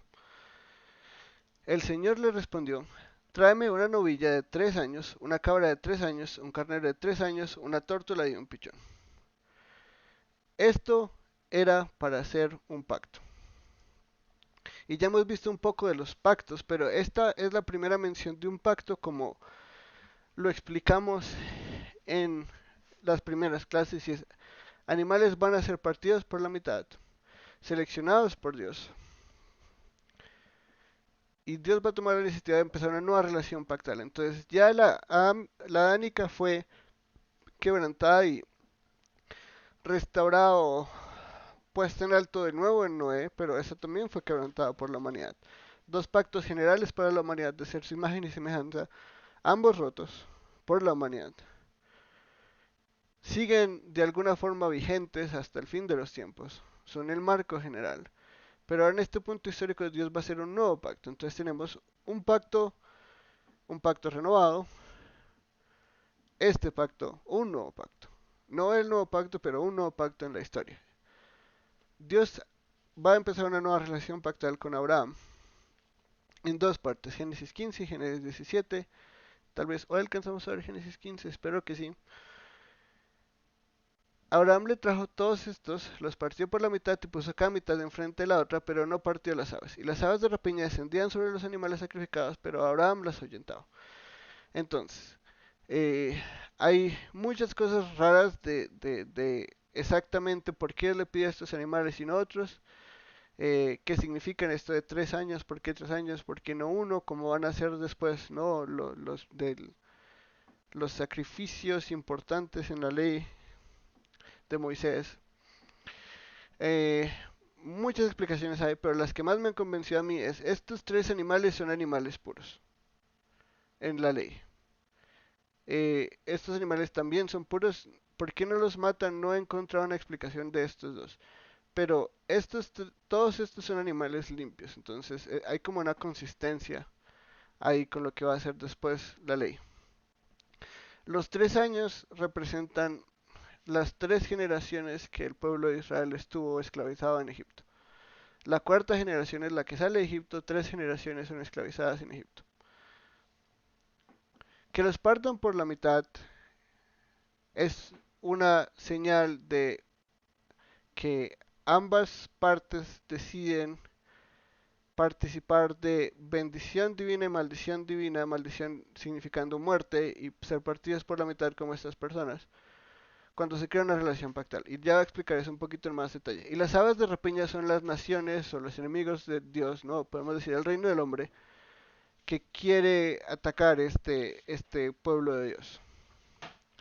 Entonces, en el primer caso, la palabra es insuficiente. En el segundo caso, Dios va a asegurarle sus promesas a Abraham, no simplemente por palabras, sino por una relación pactal. Es a través de esta relación pactal que empieza en el momento histórico de redención un reloj, un cronómetro desde este momento hasta el Mesías. Y en este cronómetro van a haber un par de pactos, todos mostrando y apuntando a la relación que Dios quiere tener con su pueblo y con la humanidad. No simplemente con un pueblo judío, sino con la humanidad. Eh, y acá empieza, con este pacto. Todo ese marco, ya tenemos el marco general en el adánico, en el noético, pero ahora tenemos un marco específico de años contados por Dios. Desde este momento hasta que finalmente va a venir el Salvador del mundo, el restaurador, hijo de Abraham. Y ya vamos a ver cómo se relaciona Abraham a este hombre que va a venir miles de años después. Entonces, ahora lo va a hacer con un pacto y ahora vamos a ver la ceremonia del pacto. Y vamos a ver un par de ejemplos. En Jeremías 34:18, Dios les va a hablar de un pacto. Este no es el antiguo pacto, es un pacto que el pueblo de Judá decidió hacer con Dios. Ellos mismos los transfirieron, ¿no? Entonces, Dios nos dice, y entregaré a los hombres que han transgredido mi pacto, que no han cumplido las palabras del pacto que hicieron delante de mí, cuando cortaron en dos el becerro y pasaron entre las dos mitades, a los oficiales de Judá, a los oficiales de Jerusalén, a los oficiales de la corte, a los sacerdotes y a todo el pueblo de la tierra que pasaron entre las mitades del becerro, a ellos los entregaré en manos de sus enemigos y en manos de los que buscan su vida. Sus cadáveres servirán de comida para las aves del cielo y para las bestias de la tierra, ¿no? Entonces acá entendemos la realidad de lo que es pasar sobre las mitades de los animales. En este caso fue un becerro y fue el pueblo de Dios haciendo un pacto como vamos a obedecerte, vamos a seguir y obedecer la ley, no es como un pacto para cumplir el pacto, básicamente. ¿Y qué hizo el pueblo de Dios? Pues definitivamente no hizo lo que dijeron que iban a hacer, pero hicieron un pacto. Y en el antiguo Medio Oriente tenemos que entender que no eran simplemente alianzas políticas y ya.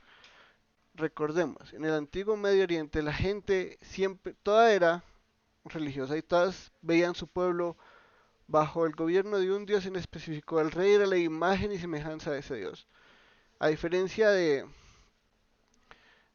las civilizaciones o de las otras civilizaciones, vemos que el pueblo de Dios y lo que Moisés nos quiere contar es que todo ciudadano del reino de Dios es un rey y un sacerdote, ¿no? No simplemente las personas de poder como los reyes. Entonces todo este pueblo es como una nación de reyes y sacerdotes. Las otras naciones tienen reyes y esos reyes son las imágenes y semejanza de Dios. Cuando se hacía un pacto, lo que eso simbolizaba era básicamente una alianza entre los dos panteones, pongámoslo así, ¿no? Entonces, ¿por qué esto de los animales? ¿Por qué tiene que ser tan grotesco y tan innecesariamente sádico, ¿no? Acabar con esos pobres animalitos y hacerlo de esta forma. Porque como estamos hablando de dos civilizaciones que representan dos dioses, dos panteones, la bendición y la maldición divina están implicadas en ambos. lo que era muy común en esa época es que se hacía un pacto y se escribía en dos tablas de piedra. Tal vez eso ya les va a sonar un poco parecido a otra historia que vamos a estudiar un poco después, ¿no? Dos tablas de piedra. Una se la llevaba uno de los reyes o uno de los soberanos y el otro era un vasallo o otro rey, porque podían haber alianzas entre dos soberanos o entre un rey y un vasallo que era un rey menor. Eh, el punto es que cada uno se llevaba una de estas tablas de piedra y las ponía en el lugar santísimo de su templo. Todos los templos en el Antiguo Medio Oriente tenían una corte, un lugar santo y un lugar santísimo. Todos. No simplemente el de Israel. Ya vamos a estudiar cuando lleguemos al tabernáculo por qué el de Israel era diferente al de todas las naciones. Pero no era diferente en su estructura, porque si no, no lo hubieran podido entender todas las otras naciones y qué significaba todo esto. Pero tenía algo distintivo. Entonces, cada uno se llevaba una de estas tablas de piedra y en el lugar santísimo siempre había una estatua que era habitada por el Dios que ellos creían que era habitada por el Dios. Y entonces la tabla estaba, el Dios estaba mirando, o la estatua estaba mirando directamente la tabla que pegaban en el otro lado. Los hombres no podían ver si uno cumplía el pacto o no, pero sus dioses sí. Entonces básicamente lo que estaban diciendo ahí es, nosotros le entregamos esto a nuestros dioses, y si ellos ven que una parte incumplió el pacto, el otro Dios lo va a maldecir. Y acabamos esto de la mano de Yahweh mismo. No de un Dios falso, sino de Yahweh mismo. Ustedes hicieron un pacto conmigo y se sometieron a la bendición divina y a la maldición divina si incumplían el pacto. Y la maldición divina siempre tenía como consecuencia muerte. Y una muerte como esta, ¿no? Y Dios mismo lo dice, o sea, ustedes van a morir y yo los voy a entregar a sus enemigos porque ustedes son merecedores de mi maldición porque hicieron un pacto, cortaron a los animales, pasaron entre ellos, hicieron este pacto y eso no es un juego. Y para la gente de esa época tampoco era un juego, y especialmente para Abraham, que era mucho más cercano a estas civilizaciones en desarrollo donde todo esto se veía, ¿no? Y civilizaciones muy sádicas y muy violentas y todo esto. Eh, Moisés no va a cortar animales así, el pueblo no va a pasar a través de unos animales así, van a hacer un pacto un poco diferente.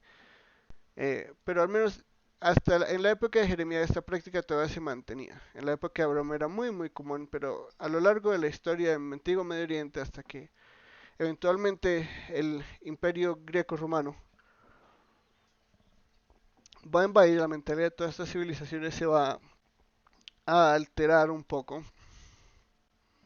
Esto era lo que se mostraba con este ritual del pacto. Era una ceremonia de unión de panteones o de sí, bendición y maldición entre deidades. Por eso no simplemente firmaron un contrato y ya, porque no tenían una mentalidad tan de cierta forma escéptica a lo sobrenatural como nosotros. No eh, veían eso muy cercano a ellos, y la realidad de los dioses como poderosos castigadores y bendecidores algo que ellos no ignoraban, sí eran muy abiertos a lo sobrenatural y por eso hacían este tipo de rituales. Por eso simplemente un contrato no bastaba. Curiosamente, usualmente los tratados más comunes eran los de un soberano con unos vasallos, y eso es un gran rey invadió un reino pequeño, un clan pequeño, y llegaron a un acuerdo de esta forma para que el rey sí, para que este pueblo del vasallo se unan a su reino, ¿no? Y eso va a hacer que el reino del gran rey crezca aún más. Y no es necesario aniquilarlos a todos. O a veces incluso el vasallo iba y pedía, eh, no, este tipo de pactos para poder aliarse y para poder tener más seguridad y estar bajo un gran rey, etcétera, etcétera. Y también había entre dos partes iguales. Esto lo podemos ver también en un pacto que después va a ser con Abimelech Abraham, ¿no? Tomó ovejas y vacas y se los dio a Abimelech y los dos hicieron un pacto. Esto nos va a mostrar esta misma imagen de Génesis 15. No, las ovejas y las vacas no simplemente fue que se las dio y las aceptó y así hicieron un pacto. Es la misma cosa. Las partieron por la mitad y pasaron entre ellos. Y finalmente acá tenemos un fragmento de las cartas de Mari, es un tratado del antiguo Medio Oriente del siglo XVIII antes de Cristo, o sea, muy cercano a Abraham. Y es un mensajero de un rey, es enviado con un burro para que sacrificado haga un pacto, ¿no? Entonces dice, tenía un potro de burro, el joven de una burra sacrificado, yo entonces establecí paz entre los aneos y los idamaras, ¿no? Entonces él es enviado por su soberano como mensajero para hacer paz, ¿no? Entonces estos tratados simbolificaban paz, significaban prosperidad, a menos que alguien incumpliera el pacto, ¿no? Ya entonces significaba maldición y castigo. Y es aquí donde la gente dice, el pacto de Abraham con Dios, o de Dios con Abraham, mejor dicho, es incondicional, ¿no? Porque Abraham no pasó por las partes, por el medio de los animales, Dios sí. Entonces, el pacto es incondicional, etcétera, etcétera. Pero si algo hemos visto en este curso es que no hay algo así como un pacto meramente incondicional. Sí, Dios inicia un pacto, Dios nunca es infiel a sus pactos. La parte humana sí, pero incluso en este momento vemos que aunque están quebrantados, la humanidad sigue siendo bajo el pacto adánico y bajo el pacto noético la imagen de Dios. No, eso no ha cambiado. Simplemente porque el hombre no lo quebrantó, pero sí hay consecuencias de ese castigo, exilio y castigo y todas estas consecuencias reales de incumplir estos pactos y estar en rebeldía con Dios. Entonces, siempre hay una parte humana condicional y siempre estará Dios haciendo las cosas entre comillas incondicionalmente, porque Dios sí espera obediencia de su pueblo y de las personas con las que hace relaciones pactales, de las cabezas pactales especialmente. Él no simplemente es yo voy a hacer todo, ustedes hagan lo que quieran y yo haré lo que yo quiero hacer. No, él exige, sí. Vamos a ver la siguiente clase porque ya no creo que veamos hoy Génesis 17. Que Dios va a llamar a Abraham a ser perfecto y a andar delante de él, a ser un ejemplo, a ser bendición. Este llamado a ser bendición, como vimos, es reflejar el carácter de Dios, reflejar esta realidad de la restauración de la caída. Abraham está llamado a eso es un mandato, eso no es simplemente una promesa, es un mandato y Dios le da mandatos a Abraham, no es simplemente todo rosas y haz lo que quieras, yo me encargo de todo. No, que Dios pase por el medio de los animales no significa que es un pacto incondicional, porque así no lo veía la gente en esa época. Pasar por los animales, ya sea dos partes, que es lo que usualmente pasa, una parte, que es lo que pasa acá, es una realidad de bendición o maldición divina, podríamos decirlo así. ¿Sí? Porque no, ¿qué pasaba con estos pactos? Los llevaban a sus templos. Esto no se quedaba simplemente entre ellos, esto tenía una realidad sobrenatural para todas las personas que hacían el pacto, ¿no? Y está a los ojos de Dios. Y mi Dios va a castigar si la otra persona incumple este pacto. Y el otro decía lo mismo. Esto no se trataba nunca de condicional o incondicionalidad, siempre estaba condicional a la obediencia de una de las partes. Lo que Dios está haciendo aquí es tomando las dos partes en sí mismo. Es decir, Él está diciendo, si alguna de las dos partes no hace lo que es debido, yo voy a cargar con la maldición de esta desobediencia. Eso no es incondicional, esto es una realidad profética que se cumple en Jesús. Porque Abraham no fue obediente, pero su hijo sí. Su hijo tuvo que pagar con la maldición de todos nosotros los desobedientes, desde Abraham, desde Adán, hasta el fin de los tiempos. Que no somos obedientes y cumplimos el pacto. Jesús sí lo hizo, y en él la maldición y la ira de Dios cayó, total y absolutamente. Nosotros no podemos ignorar la realidad de lo que pasó en este momento. Esto no es simplemente Dios pasando por ahí y decir, wow, qué chévere, Dios hizo un buen compromiso y ya. Es incondicional. No importa lo que Abraham hiciera, no pasaba nada. No, al contrario. Él tomó las dos partes en sí, consciente de la falta, las fallas que tendría Abraham, y se ofreció a sí mismo para cargar esta maldición. Y esto no lo podemos entender fuera de Jesús. Desde acá ya podemos ver la realidad que luego Gálatas nos va a decir. Él se hizo maldición por nosotros, porque escrito está: maldito es el que es colgado en un madero. Aquel hombre perfecto que al fin cumple las partes tiene que pagar con la desobediencia de estas cabezas pactales y de todos nosotros. Este es un momento histórico donde Dios hace el compromiso de maldecirse a sí mismo para restaurar una relación que nosotros no merecemos que Dios restaure, porque nosotros no somos dignos de lo que Dios está haciendo en este momento. Somos unos rebeldes que nos gusta ir en contra de Dios, nos gusta escupir su nombre, nos gusta poner su nombre en bajo, nos gusta quitarle gloria y darnos gloria a nosotros mismos y a la creación y a todo lo bello que nos damos. Todo lo ponemos por encima de Él, todo nos lo ha dado de Él y todos nosotros lo rebajamos a nada, su gran gloria y su amor, su bondad, su paciencia. Este es un hecho para nosotros recordar lo que Dios hizo por nosotros. No simplemente para decir, eso no importa lo que haga. Al contrario, creo que de aquí en adelante, bueno, del final del pacto en Génesis 17, en adelante vamos a ver un Abraham diferente al Abraham de Génesis 12 al 14. Al punto de que él va a dar su propio hijo sin quejarse, porque él entiende todo lo que Dios ha revelado en toda su vida. Y ya puede ser el justo que es por fe. Y ahí es donde Santiago puede decir, no fue justificado por la fe. Ahí en ese momento Abraham es Abraham el justo, sin dudarlo, sin quejas, sin incredulidad. Cargó a su hijo, lo puso en el altar y estaba dispuesto a matarlo. La mano de Abraham no tembló en ese momento, porque él entendió todo esto. Y lo vemos acá, ¿no?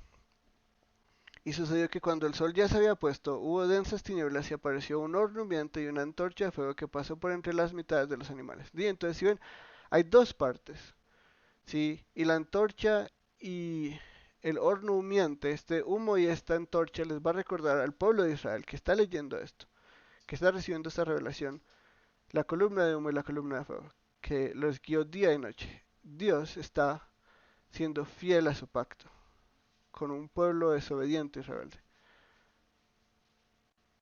Acá lo vemos. Y acá tengo una cita de un autor que quise incluirla en lo que he preparado para estas clases porque se me hace que es muy importante que veamos esta realidad. Imaginarse a Dios pasando a través del camino sangriento entre los cuerpos de los animales, imaginar la sangre salpicando mientras caminaba, nos ayuda a reconocer la fidelidad del compromiso de Dios. Y acá vemos esta realidad de la fidelidad de Dios a su pacto, a su realidad de querer un pueblo que lo honre, que lo glorifique.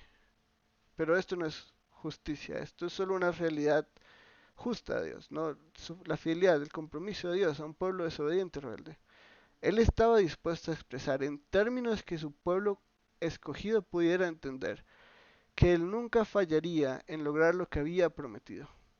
Y él últimamente cumplió su promesa al dar su propia vida, su propia sangre en la cruz. Esto fue lo que pasó en este momento.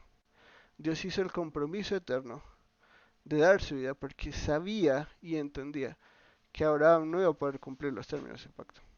Israel no pudo cumplir los términos del pacto. David no pudo cumplir los términos del pacto. Pero Jesús sí. Él acá ya nos está prometiendo, en términos que su audiencia original entendía. Sí, el pueblo de Israel leyó esto, vio esto y entendió. Wow. Sí, Dios está declarando maldición sobre sí mismo para poder cumplir este pacto. Porque Abraham no hubiera podido hacerlo. Por eso él pone las dos partes en sí. La obediencia de Abraham es necesaria. Tiene que haber una parte humana fiel y obediente. Siempre Dios ha requerido eso. Y eso lo va a cumplir Jesús. La obediencia de Jesús y la sujeción de Jesús a Dios el Padre es algo admirable. Él mismo lo dice, no se haga mi voluntad sino la tuya. Eso es cumplir la parte humana del pacto. Siempre hay una necesidad de una parte humana obediente y por eso Dios mismo tuvo que encarnarse, porque ningún hombre jamás hubiera podido. En la visión del gran trono blanco en Apocalipsis se dice, ¿quién es digno de abrir este rollo? Nadie, ni en el cielo ni en la tierra, ni el más alto de los ángeles, ni el mejor de los hombres, ni Pablo. Pablo no se paró y dijo, yo tomo el rollo. Ni Jonathan Edwards, ni Calvino, ni Lutero, ni Ignacio, ni Clemente, ni nadie a lo largo de la historia pudo pararse a decir, yo tomo el rollo. Pero el Cordero fue y ni siquiera lo pidió prestado, ni siquiera pidió permiso y lo cogió, porque él supo a qué vino él. Y cuando llegó el tiempo, Dios cumple esta promesa en Jesús.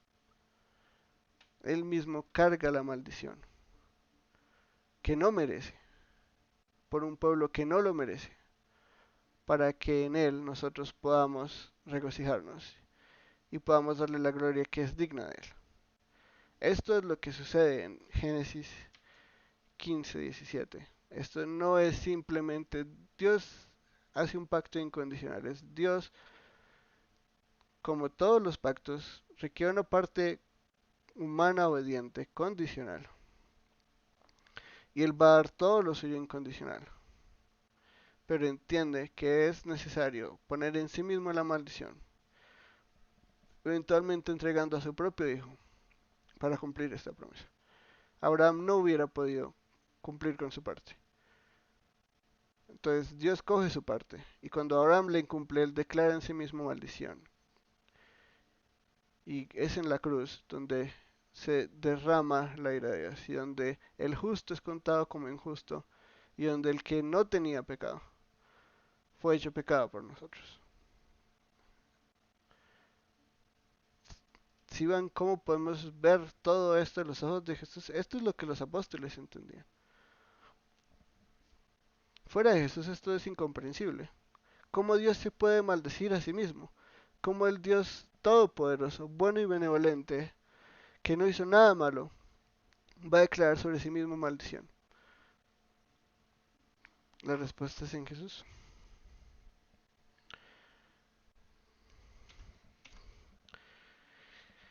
Y con este pacto también hay un juramento. Y el juramento es un poco curioso, ¿no?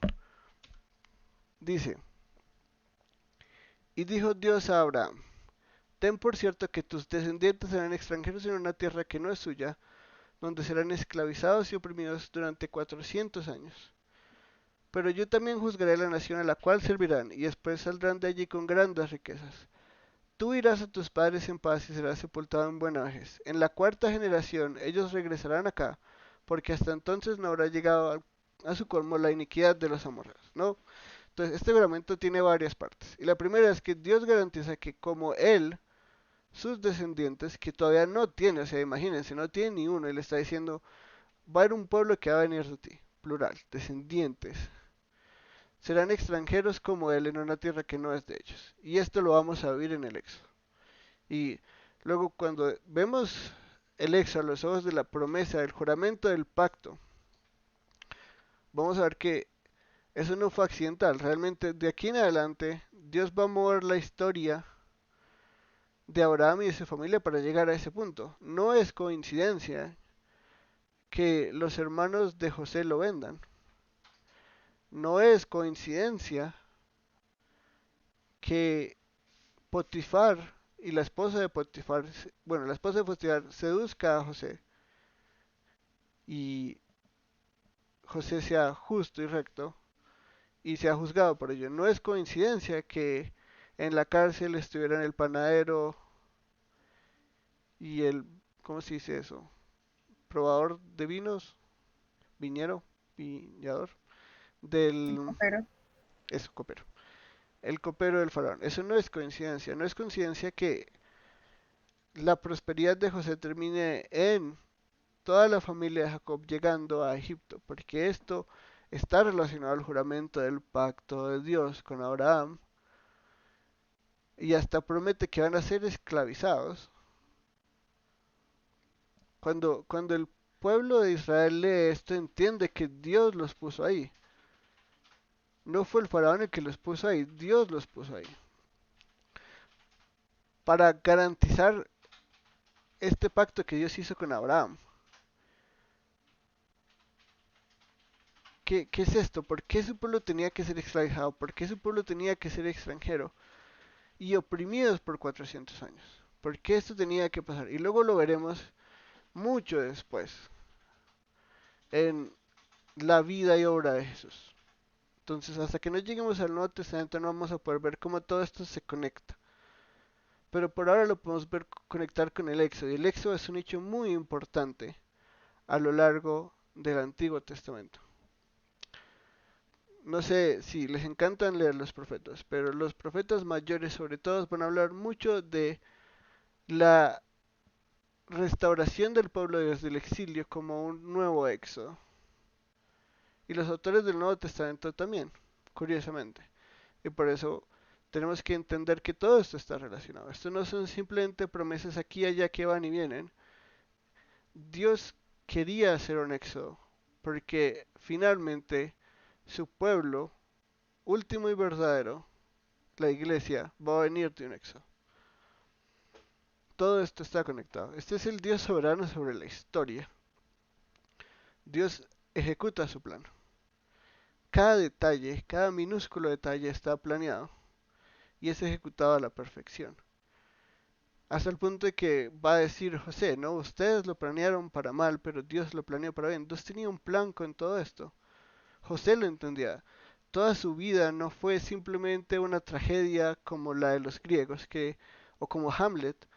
Todo es una tensión por la vida y la muerte, por la venganza, por el asesinato, por todo esto que consume al hombre y lo llena de mal. No, para José esto no era nada de problema. Él confiaba en Dios. Él no podía ver dónde le iba a llevar Dios, pero tenía fe. Tenía fe en el Dios que su padre le enseñó. El Dios que movió la historia a ese punto.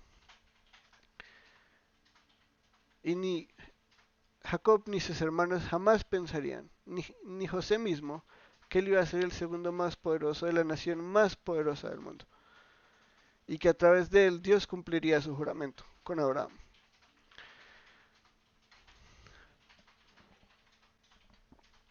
Pero yo también juzgaré a la nación a la cual servirán, y después saldrán de allí con grandes riquezas. ¿Pasó esto? Definitivamente pasó. Y curiosamente, cuando vamos al Éxodo, Dios mismo le decía al faraón, no, para eso te puse yo aquí. Yo te di todo este poder, toda esta gloria, todo este gran reino para juzgarte.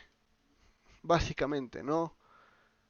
Eh, Todo este poder te lo di yo para que todas las naciones vean que yo soy Yahweh.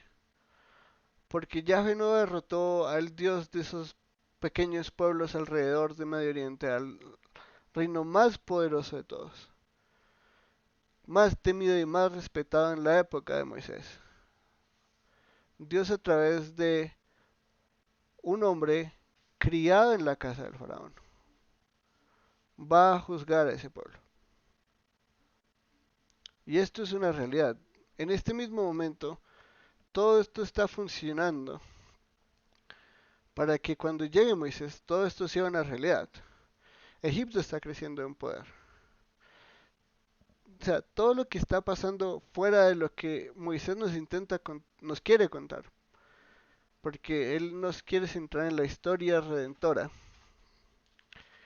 Son pequeños hechos de poder, tratados, conquistas aquí y allá, que van llegando al punto de estos 400 años que no son accidentales. Él está esperando a que la nación de Egipto crezca para poder juzgarlo. Y también está esperando a que los amorreos, esta gente que vive en la tierra de Canaán, colmen la paciencia de Dios. Así como en el diluvio, el pueblo humano, la nación del hombre, podemos decirlo así, fue juzgada por Dios. por su iniquidad. Dios está preparando estos 400 años para la grandeza de Egipto y para la iniquidad de los amorreos. La iniquidad de toda esta gente que va a vivir en lo que Josué y los israelitas van a conquistar. Esa es, Dios está esperando a que llegue ese momento para poder decirle no dejen a nadie con vida, ¿no? Él está diciendo a todos, grandes, pequeños, niños, niñas, ganado, lo que sea, eso lo acaban ustedes. Porque todo esto que está pasando es el plan de Dios de mostrar su poder a través de su pueblo. Y todo esto está lejanísimo, lejanísimo de Abraham. O sea, es que está hablando de los hijos de Jacob y él todavía no tiene a Isaac. O sea, esto es increíblemente lejos. Y en medio de toda esta realidad del pacto de Dios asumiendo ambas partes, de la realidad de que las promesas están garantizadas. Porque Dios no simplemente está haciendo promesas y promesas y promesas. Dijo, ¿quieres ver que yo voy a cumplir mis promesas? Yo voy a hacer un pacto contigo y yo voy a asumir ambas partes. Y yo me voy a maldecir. Y te juro, si en este pacto mi juramento es que todo esto sucederá y así van a ver y comprobar que este pacto es real y que mi propósito se va a cumplir y que mi plan se va a cumplir en ti y que estas promesas se van a realizar. Y en medio de todo esto, por lo menos Abraham va a poder descansar en paz, ¿no? Él no va a vivir la esclavitud, él no va a vivir toda esta iniquidad del pueblo, del territorio donde él vive. Sí hay iniquidad alrededor de él, pero todavía no están estas civilizaciones que luego van a ser ciudades fortalecidas y van a tener iniquidad aquí y allá. A tal punto que Dios los va a juzgar totalmente, ¿sí? O sea, eso del mandato de Dios acabando con todos ellos no es simplemente crueldad divina, es justicia. Es absoluta justicia. Sin embargo, Abraham, por lo menos hasta que llega toda esa historia que nosotros conocemos,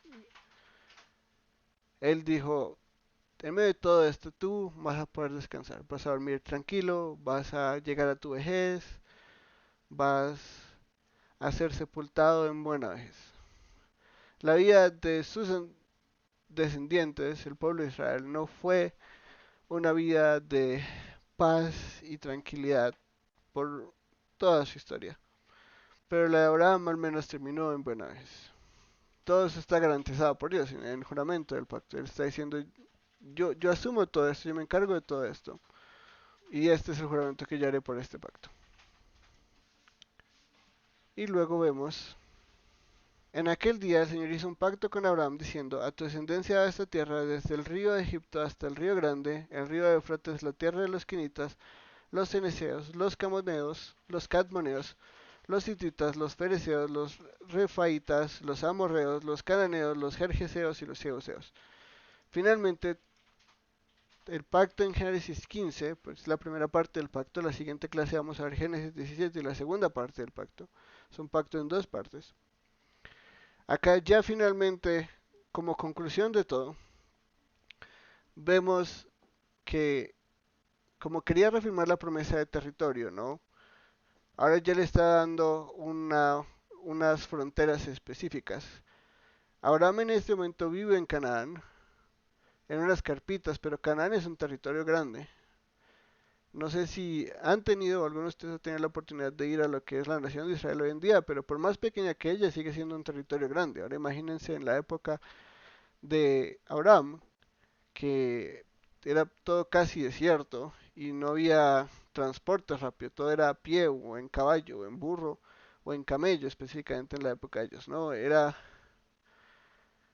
Todo era más lejos, las distancias aunque eran las mismas eran más grandes por la dificultad de transporte y todo eso. Entonces finalmente todo esto concluye con reafirmarle la promesa de un territorio específico que aunque no es la tierra prometida, porque la tierra prometida finalmente es la tierra cuya ciudad y que tiene una ciudad cuyo arquitecto es Dios mismo.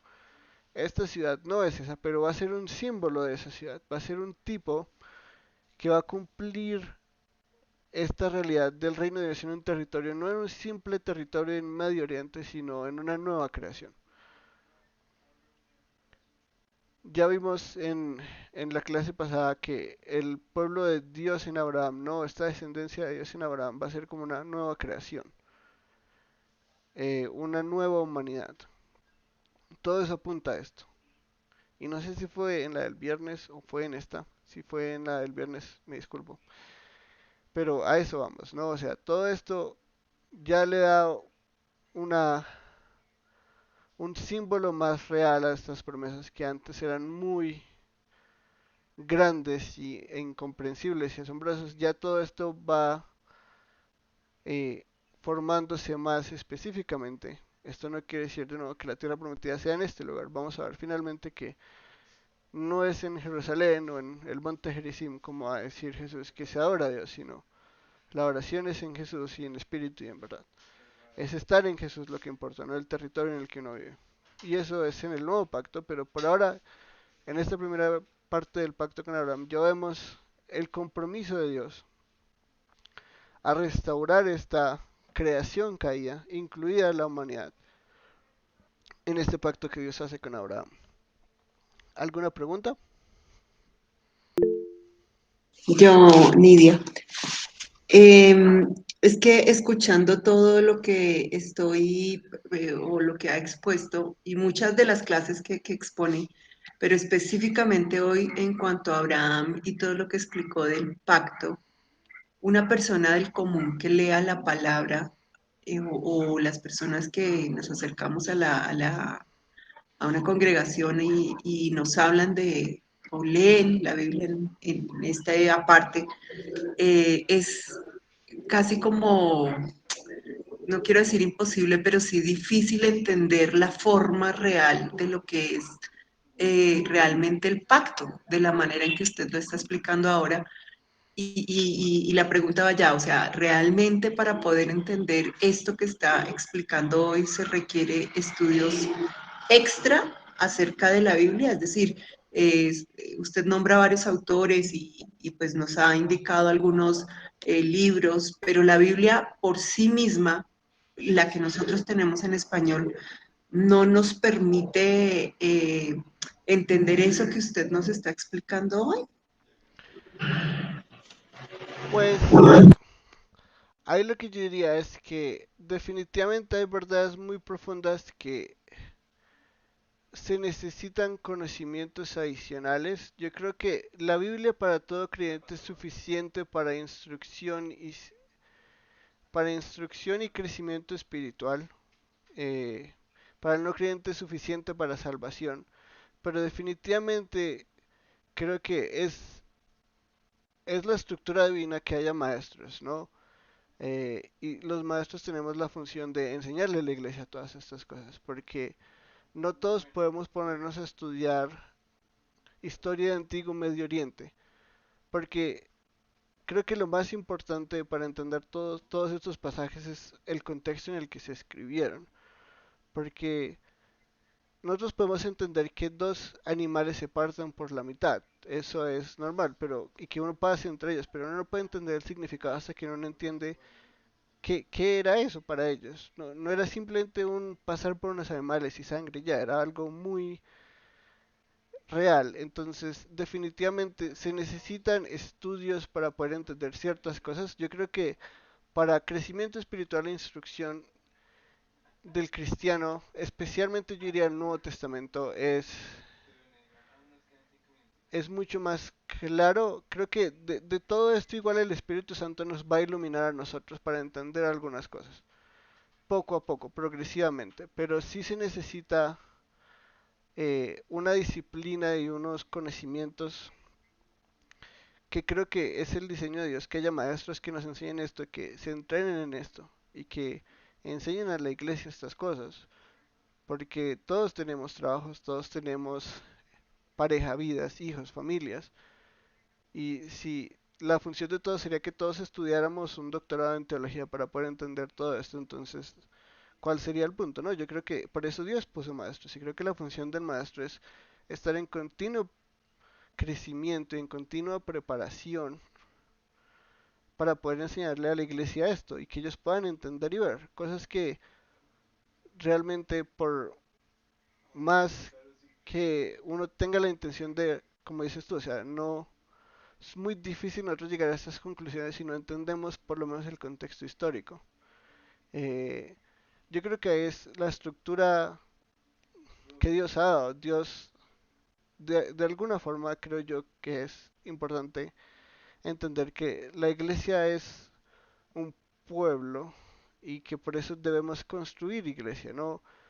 Pablo siempre habla de construirnos los unos a los otros, no construir este cuerpo que es el cuerpo de Dios. Y eso quiere decir, todos nosotros debemos poner nuestros dones para construirnos los unos a los otros. Al que le dio don de enseñanza debe enfocarse en prepararse muchísimo para enseñar bien. Al que le dio don de consejería debe, eh, de alguna forma, vivir en la escritura y vivir una experiencia que le ayude a aconsejar a los demás, ¿no? Entonces, definitivamente es importante la vida congregacional y no simplemente la vida individual.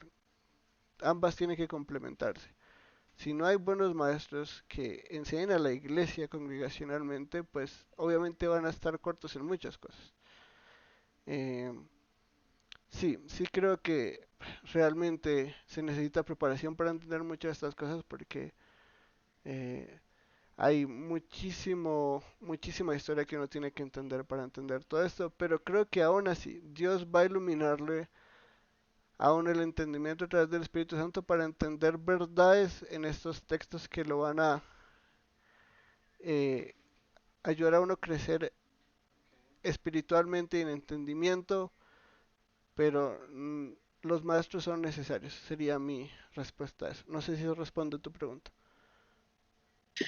Sí, gracias, me reta y de todas maneras pues me da un sentido, despierta un sentido de gratitud a Dios por su gracia frente a donde estoy hoy parada con tanta, como digo, como ignorancia de cosas y poder entender por lo menos la salvación y pues por lo que hemos visto que el Nuevo Testamento realmente tiene sentido y tiene su valor en la medida que entiendo el Antiguo y sabiendo la ignorancia que tengo del Antiguo, poder entender la salvación hoy en día pues me da, escuchando todo y cada día que lo escucho realmente pienso en que definitivamente soy muy ignorante, pero la gracia de Dios y la gracia de Dios me ha alcanzado y eso, sí, gracias por la respuesta. Es todo un gusto. Sí, Todo un sí, reto. lo es. Créeme, para mí también. Para los maestros yo creo que este es una responsabilidad enorme. Eh, espérate, un comentario acá. Pues ahí, Alexander, yo lo que te diría es que hay que, eh, por lo menos yo, lo que les di en la primera clase, creo que hay que uno tiene que tener presuposiciones al adoptar o intentar interpretar cualquier texto y la mía es claramente lo que les enseñé es que todo esto solo tiene un significado real en Jesús. Porque por eso estudiamos teología bíblica y no teología del Antiguo Testamento, porque yo creo que si uno hace teología del Nuevo Testamento ignorando el Antiguo, va a caer en marcionismo, ¿no? En no entender las verdades. Ah, lo siento, sí. Entonces, por eso estudiamos teología bíblica.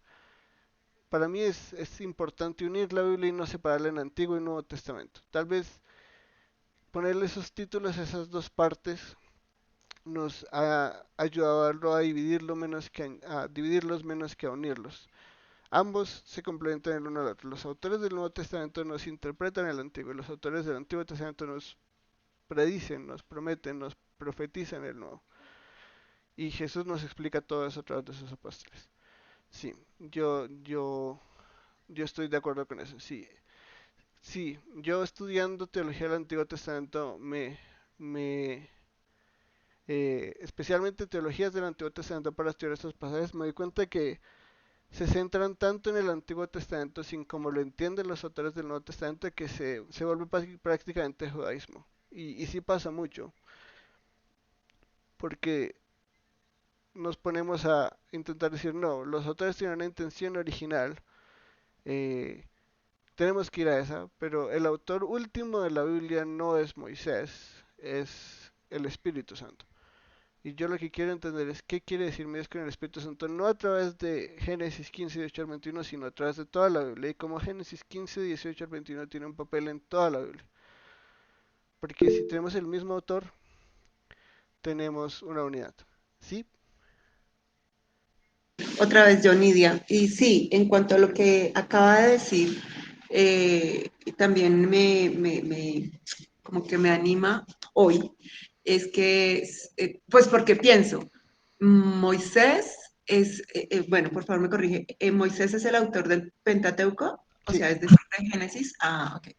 Y entonces, claro, cuando yo digo más o menos son 500 años y este que está escribiendo aquí, y digo este es no el autor, no de manera despectiva, sino este autor que está escribiendo aquí, es Moisés el que está diciendo en 400 años, ta, ta, ta, ta, ta, ta. Es el mismo que está viviendo 400 años después, que no son 400 años después porque Moisés no vivió 400 años. Ujú. Entonces eso me pone a pensar de una manera como, no, pues tan obvio, ay, como que una cosa lleva a la otra, pero al mismo tiempo volver en el espíritu a decir, no, no, no, no. Antes de Moisés, el autor es Dios y necesito partir del hecho, y creo que eso lo hablaron al principio, de partir de la premisa que el autor e inspirador de la palabra es Dios.